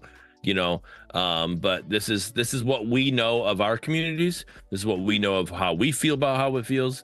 We can only give you the feedback and hope that they do something with it, whether that be just listen to it or whether it actually be act upon it. It is what it is. We can go from there. But overall, this patch I would say is the best patch that they've dropped out of all of their patches they've had. The only one that comes close, and it's not really that close, is when they changed Primal Fangtooth. Yeah, And that was a long time ago. So that was a long time ago. Only they had people behind the scenes that could throw in a little hint as far as pricing and advice and stuff like that. Sad. Windu, I want you to speak on your comment you just posted. Aha, I feel like 90% of people are never leaving Brawl mode. Yeah. I think that's an accurate statement, bro. I really do think that Brawl mode, we're probably going to see the Smite Arena effect, and I'll explain. The majority of gamers, by an overwhelming amount, last time that we talked to Robbie, are console players, right? Mm-hmm. In Smite, Arena is the most played. I think it's like Pinzo would know the number, but I think it's like 70% of players. 2024. The what? The Smite Arena was the main mode before 2024. That's because Smite is dead and Smite 2 is around the corner. Well, there was also changes to Arena, like some shit was happening to the map and stuff like that. There was some, people weren't happy with it. But yeah, anyways, keep going. Got you. But yeah, in general, I think that the majority of the casual player base is literally going to be playing Brawl mode, stuck in Brawl mode. That's why you see people saying, I want ranked Brawl mode and everything. That's just what the majority of them are mainly going to play. I do think there's going to be those that's like, I'm just going to throw some shit numbers out here just for speculation, right? Let's just say there's 20% of the population that's going to be in the standard casual play mode. And then let's say there might be like 10% of the population constantly grinding rank, right? Obviously, from there, it'll be a scales number. Like, can they get to 2 million, 5 million, 10 million players, and etc. Then having split queues doesn't really matter. But I really do think, like, because Brawl is so fun, bro. It really is fun. But for people that want a MOBA, that's what it's not going to scratch that itch. But for the other, like, 70% of the population that just wants to get on, play with their buddies, smash some buttons, have fun, 10, 15 minutes, cool. We got a couple games in. I can only play for 2 hours. I just got off work. I got to be in bed by 9 because I got to be up at 4 in the morning. The majority of the casual player base is literally going to be like, yo, Brawl is where it's at. Yeah. I genuinely don't think that the majority of people are going to sit there and be like, let's play ranked. Let's play standard mode. I genuinely think it's going to be a very, very, like, maybe 30% of the majority might be into that mode. And we saw those numbers with Smite, and Smite was predominantly console players, and it was mainly arena mode for fucking ever until Smite fucked up their own shit, but they got a history doing that too, so we're not going to talk about that one. But I mean, a lot of people just want to hop on a video game, turn off their brain, and play the game. Like, unfortunately, in like standard mode and ranked, that's not how you're gonna win games, and it's frustrating when you can't just do that. So they're obviously like, I mean, Brawl is perfect for that, right? But we need those players. Obviously, sometimes people are gonna want to get spicy. They want to play chess instead of checkers today. It's still there for them, which I think is fine. You know. All right, so real quick on this, and then I want to get into Menace and give him the floor here. So answer this as quick as you can. How does this work for a video game? For a team like Ometa, how does it work if you got people that are playing, you got a bunch of people playing Brawl mode, which is your new casual mode, you got not as many people playing your standard mode, which will eventually become, well, that you'll have a ranked version of that eventually as well. You got people playing your game. That's the way I see it. You have people playing your game. That's what you need, or do you need enough people to keep both queues happy, to satisfy? Like, what does a meta need? Is this still a good thing, or is this like not a good thing in this split, or how's that work?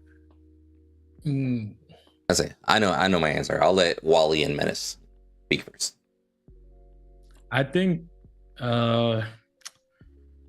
for the Ometa team, I think it's a good thing. I think if they want to be different, it's going to take more than just Ometa. And that's probably why console players are acclimated to Brawl mode, because there's other games and other genres that may be similar to Brawl, and there's nothing on the market that caters to the standard 5v5 3 lanes on the console side. All they have is Smite, right? So a good chunk of console players don't even know what this is, and they say, oh, Brawl, oh, this is similar to Overwatch. I'll give it a shot. I'll give it a shot. It's fast paced. It's a lot of fighting, So I hope that answers it. It's a little bit 50-50. I feel like internally, I feel like they'll be okay, but I feel like if they want to change it, it's going to be a lot more than no matter. It's something that as a community, as a gaming culture and a gaming space has to get changed. Okay. Wally? I mean, there's no way it's a bad thing for the game, in my opinion. I mean, it's only gonna breed more people to potentially play the game, whether that be through time. Who not like? How fun would it be if I was in like high school and be like, bro, we got to go play Brawl after class today, or do whatever, right? Like, at the end of the day, they have people playing their game, and that's big. You know what I'm saying? So the more people. So you're not in high school doing that? Nah. No way. No, I mean, at the end of the day, you need people playing the game, and the more people play the game, the better. I mean, that's just, there you go. All right. Period. So, Windu. So my thing is, they 1,000%. I'm right along with what Crash is saying in the chat. They 1,000% need the players to be successful, right? Having split queues is a very, very dangerous thing, especially if one of your queues is known as strategic and methodical, and the other one is known as just fun, right? And then that's what I'm saying. The average person will probably lean towards just fun, unless they're just trying to get better at a standard MOBA, which I guess we could always get into the argument that standard MOBAs are not necessarily thriving. Most standard MOBAs that come out die, right? It's game modes like Smite Arena that kept Smite alive and thriving for so many years. And with the casual population buying skins while they're playing on Smite Arena, right? So it's one of those things where I don't necessarily think it's a problem, because even certain queues can survive with at least as long as they have a minimum of X amount of players per platinum, gold, silver, diamond rank, master rank, etc. As long as they have a minimum amount of players in there, right?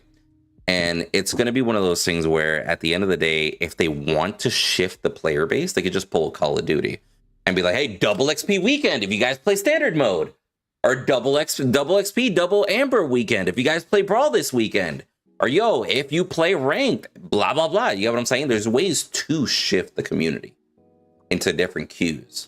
Many games do it at the end of the day. It's just one of those things where they just have to make sure they meet a minimum threshold for all queues to be happy. But I still think Brawl is going to be the majority. Let's give them benefit of the doubt. Let's say they got 1 million players online playing. I wouldn't be shocked again if 700,000 were on Brawl and the other 300,000 were in standard queue ranked area, which is still decent numbers. It's just one of those things where they need to make sure that they keep the other queues up. That's kind of where I'm at. It's like it's going to be a song and dance for them.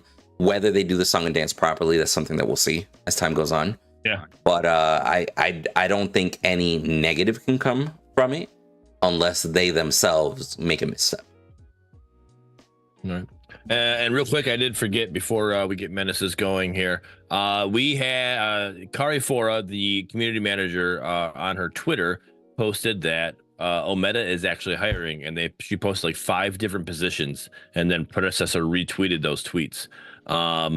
So for those of you, it's Kari Fora, Karifora. You can check that out and see what they're hiring for. It's not region locked, by the way. Not region locked positions. Yeah, not region locked positions. I know like at least 3 of the 5 or whatever had like 5+ years experience, but there were some of them that were like junior analyst, whatever. Like they had, you didn't need that much experience or whatever. But she also said go ahead and apply, because some of the people that applied, that's how they ended up getting jobs later on with the interaction they got with the interviews and stuff like that. They went from there. So if you're interested in stuff like that, check out that Twitter post from Kari Fora. All right, Menace. Yeah. All right, you said in your intro that you used to be a PTO partner. So you played a lot of PTO. For those of you who don't know, Menace played with me and Windu in Fault when we that's where we got to know each other in Fault. We played Fault like crazy back and forth, man. We had a lot of time, and then Fault went down, and then we went our separate ways. You went PTO, me and Windu went Pred.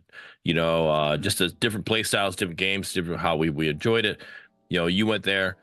That obviously, sadly for all the PTO players, that went down, right?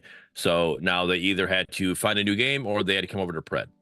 What was your experience like in that transition, and what was your community that obviously was PTO main in that situation? What was their experiences like as well coming over there?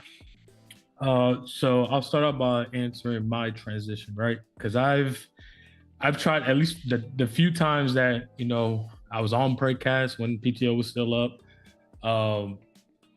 and just conversation with you guys. I think I've made it pretty clear, at least to my extent, that I will always be lurking on Pred in the background, right? Might play a game here or two, and I won't touch it for a couple months. And that's exactly what I did, because I was always on PTO, pumping out content for PTO. So the transition wasn't the hardest for me. Mentally, I already knew that if I'm playing Pred, I cannot come with PTO expectations. If I'm playing PTO, I can't have Pred expectations. There's absolutely no way. The only thing I could somewhat relate is the way how characters work, right? Chimera, he does a jump, he does Zult, that's his kit, right? So the transition wasn't really hard for me at all. As far as like learning the game and all that, again, not really difficult. And I'm just speaking on my experience. It's just because I've been playing MOBAs for a long time, so it's knowing the items, knowing the heroes, what's different about the heroes and stuff like that. My community, however, I think took it probably a lot harder than me. I did lose a lot of people in my community. You know, to be frank, it is what it is. People act how they want to be. But for the people who stood around and have acclimated with me to Pred, I would say I think it's fair for me to say a general consensus that they're coming at it with the. Have you ever seen like you own a dog and you bring a new dog to the home, and like the older dog is just like, man, what is this? You know, who's this coming in the house type of thing. It was one of those feelings that I kept getting with every overprime player that I was playing Pred with, and in the back of my mind, it was a little bit annoying and stuff like that. But now I think it's coming to a point where people are starting to be more accepting of it, and understand that it's better just to play something than nothing, nothing at all. You can't come into this game and have overprime expectations. That's why I don't think there's ever one footage of me saying in overprime we don't do this, or something like that, because I've never came into this game saying that, because I knew it was going to be drastically different. But hopefully the chat doesn't butcher the overprime players who do come in, because yes, the overprime players, I think we're naturally more aggressive with our fights. I think that's what I'm seeing. I think Bearded, he's shaking his head after playing with some of them.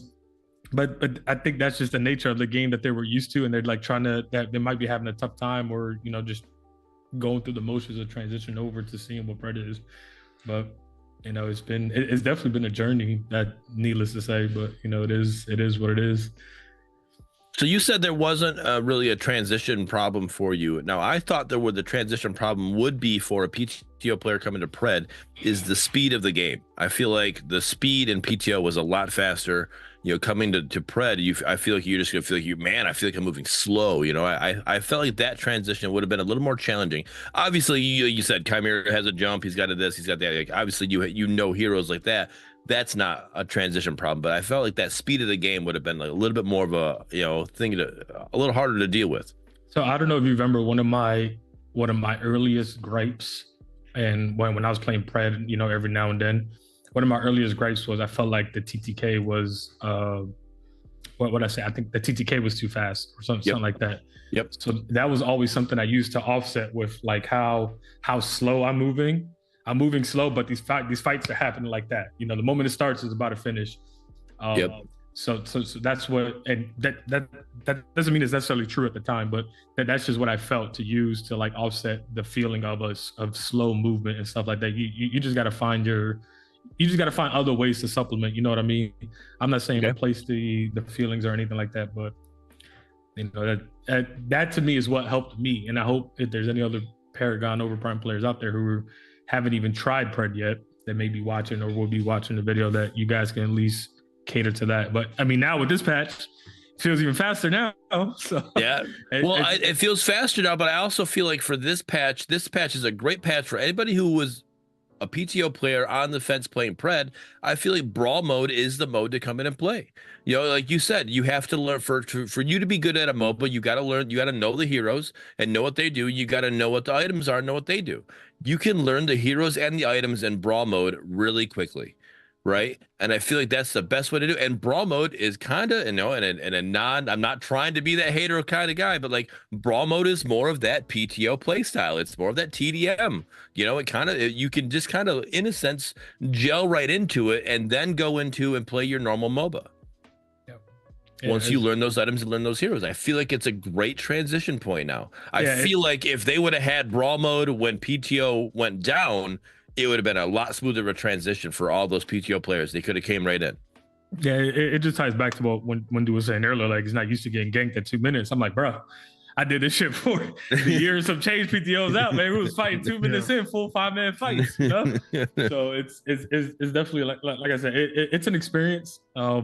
I still feel like there's some people out there that just have a natural chip on their shoulder and just don't want to, try or anything like that, or just, I feel like some of those people, like by doing that, they're admitting they were wrong, right? And it's like it's whatever, like, just who cares? Like, even though, like, because I was that guy, I hung my hat on at first. I hung my hat on the fault, right? I was that fault guy. You were the fault guy, absolutely. And that's fine. Fault went down. Well, I'm here. Like, all right. And when fault went down, I played both PTO and Pred. I started playing them both, and I'm like, all right, hey, Pred's the one that I like this play style. So I came over here. That's what I did. Now, if Pred were to go down and PTO was still in, guess what? I'm moving my ship over to PTO. Like I'll do what I got to do to play my third person MOBA that I want to play. Right.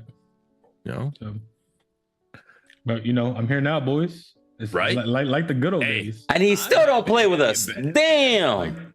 Well, he plays with me. I show him his Discord, so he plays with me. So I don't. Yeah. True.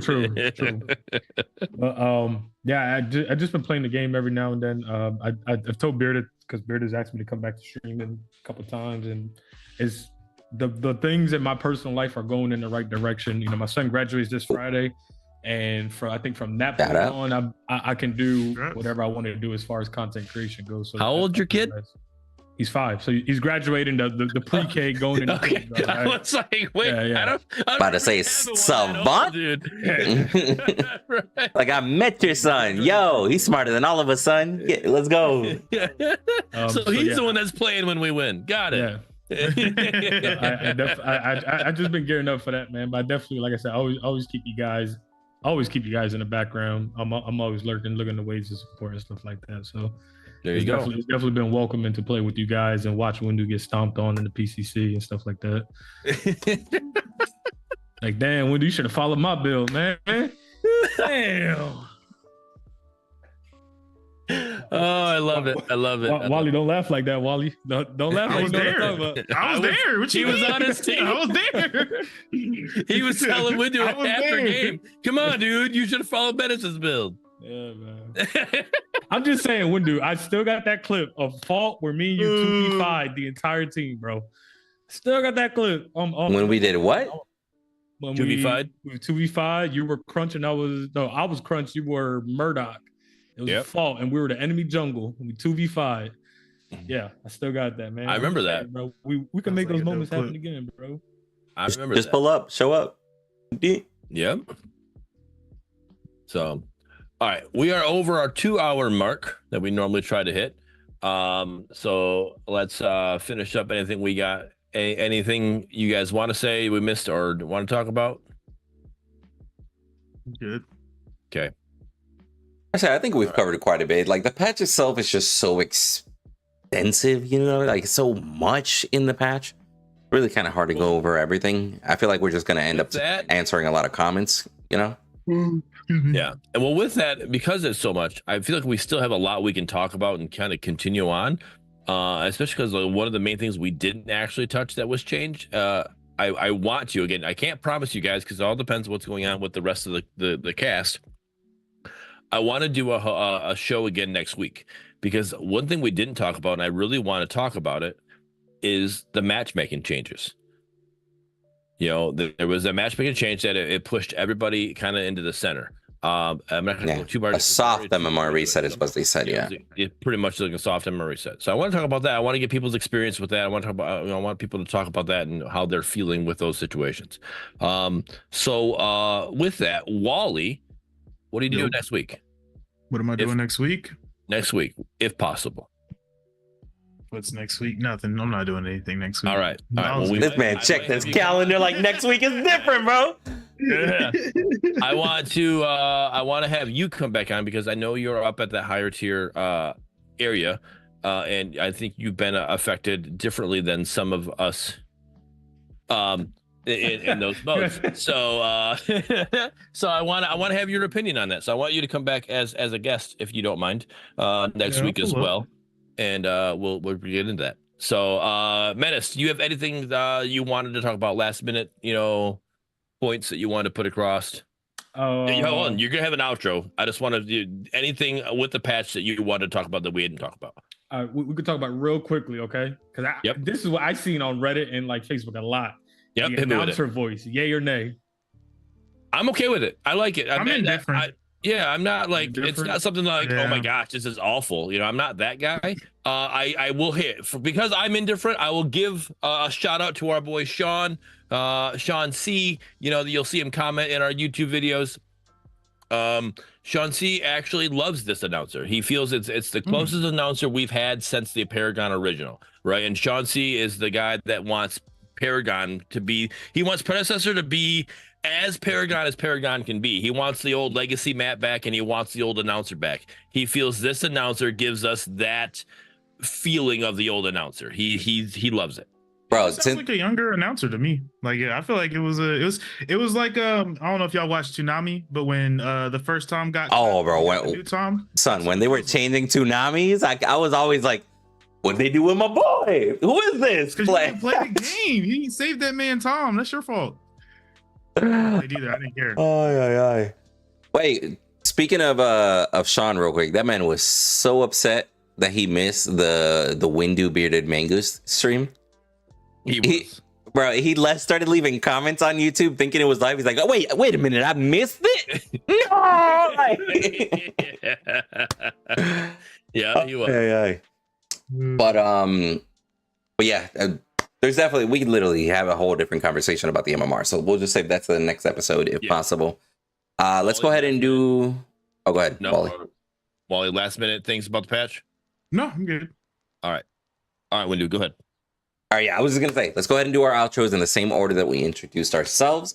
Tell people what you're up to, any upcoming projects, where can they follow you, anything spicy, and then give the community words of wisdom before we go. Words. Yeah, just hit them with a quick little tidbit. It's like, hey, from me to you, bam, on to the next one.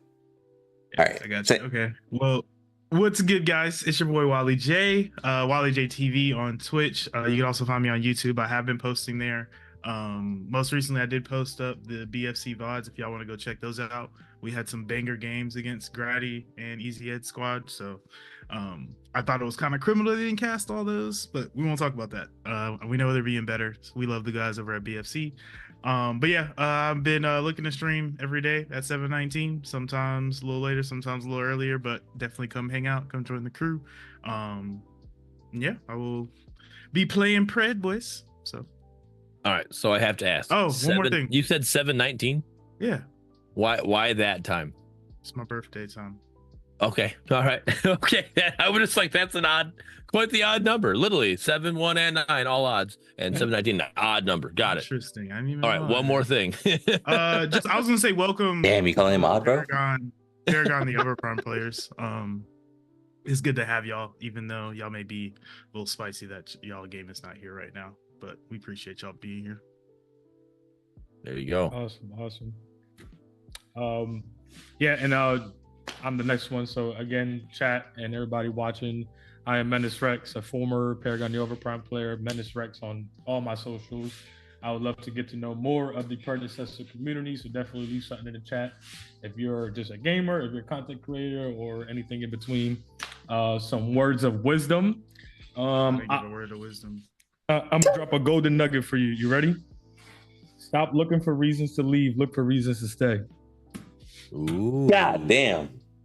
I like dare anybody that. to top that. All right, Wally, your words of wisdom that you forgot. Go ahead. Yeah, no, I got you. I actually had some really good words. Last time I told people not to be bad, but what I'm gonna say now is for the people who are good, and ultimately, and I was telling this to the guys in the chat, but we're gonna have people who are new. We already know MMR got reset. It sucks that they're in the games, but at the end of the day, it is what it is. We just gonna game it out. Let's go have some fun with the game that we have. We don't gotta scare the boys away because they're cheeks. But you should stop being cheeks too. So there you go. Stop being bad. There you go. All right. it's not even my fault.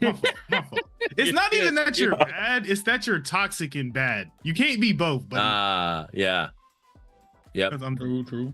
Some people are bad at being toxic. That is the thing. I love the 07 and 4 mid laner yelling at everybody else, because they're not doing what's supposed to be doing. I was like, well, you're everybody else's fault. Leave us alone. You don't need to be toxic towards the rest of us because you're not doing it. Yeah, I get your point. All right, guys. As for myself, I believe this Thursday is supposed to be the last Thursday game we have. I think the rest of it's going to be all-star games. My daughter did make the all-star softball team, but all-stars is going to be on the weekends. So I think I should be able to get back to my normal Monday, Tuesday, Wednesday, Thursday stream schedule. Stick with me, though, because I don't know what exactly the practice schedule is. So I got to be fluctuating with that. So I might have some later schedules. Normally I stream 7:30 to 11:30. I might have to stream like 8:30 to 11:30 on some of those nights. But we'll figure it out. But other than that, again, you catch me live at the Bearded Wolverine on Twitch. And I'll continue doing that. I'm horrible when it comes to YouTube. Windu, you know, I know he scoffs at me when he thinks about me because I'm not making YouTube content, you know, so he's like, don't like that guy. So forgive me on that. But yeah, here you can find me on Twitch. And like for the community, can't top Menaces. There's no topping that. But for the community, I'm speaking to the PTO community, you know, the people that, you know, either have been playing or haven't even tried it yet. Like, bring it in, give it a shot, play brawl mode, see what you think about it. Hook up with me and Menace.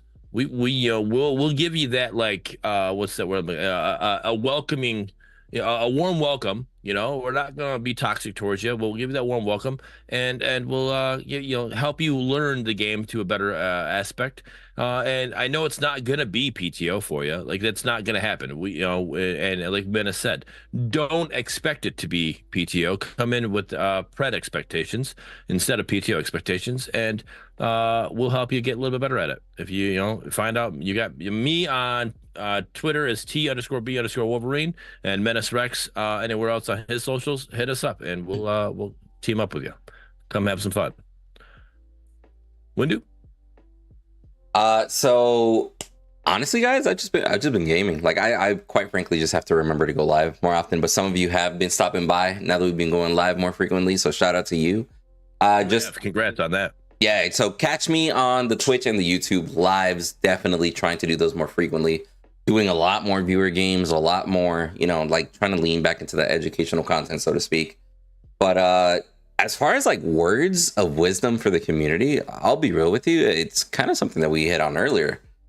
Hey man, especially with Brawl here now, don't be afraid to have some friends, bro. I know some of y'all are antisocial as shit, but get some friends, play with some homies, teach some people the game. You know, like, just take the opportunity to play with those homies that we're always stuck on Call of Duty or we're always stuck on something else, and be like, yo, try this game out. Let's go. Play it with them, introduce them. Maybe they'll actually become some pred gamers, you know. Just don't be afraid to socialize, bro. Too many people out there are like, hey, I'm only going to play with somebody if they're good. Hey, fuck out of here with that shit. Worry about that when rank comes around. Play with somebody that needs somebody, like a friend, to teach them, coach them or something, and just have fun. Show them how fun the game can be. But yeah, that's pretty much it. Much love, homies. Quick, sorry, I meant to say this earlier. Jelly Knees, he was a guest on our last episode. He's still putting out great content. Go check him out on YouTube. He put out a video breaking down every hero and what changed to them in the game. So go check out his video on that. It's a tier list video exchange. So if they either was a buff, a nerf, or a tweak, he did a great video on that, and he also did a cinematic video with the new Bellica skin. So go check that out as well. So Jelly, keep up doing the great work, and go check that out. Anybody who's listening, and yeah, bro. GG comments. Yeah, I was about to say, having Jelly Knees in the pred community now is a win by all means, even if it's just because there's no other games, right, that keep pique his interest at this point, right? Like, at that point, a win's a win. It don't matter, bro. Like, I read through all of the hero changes, and I was like, what? I watched his video. I'm like, it was so much easier. It literally, the way he broke it down, it just made it easier to understand. So I loved it. Great job. Yep. And as always, guys, if you've made it this far, regardless of whether you're watching on Twitch or whether you're watching on YouTube, leave a GG in the comments or in the chat just to let us know that you made it this far. If you know, you know.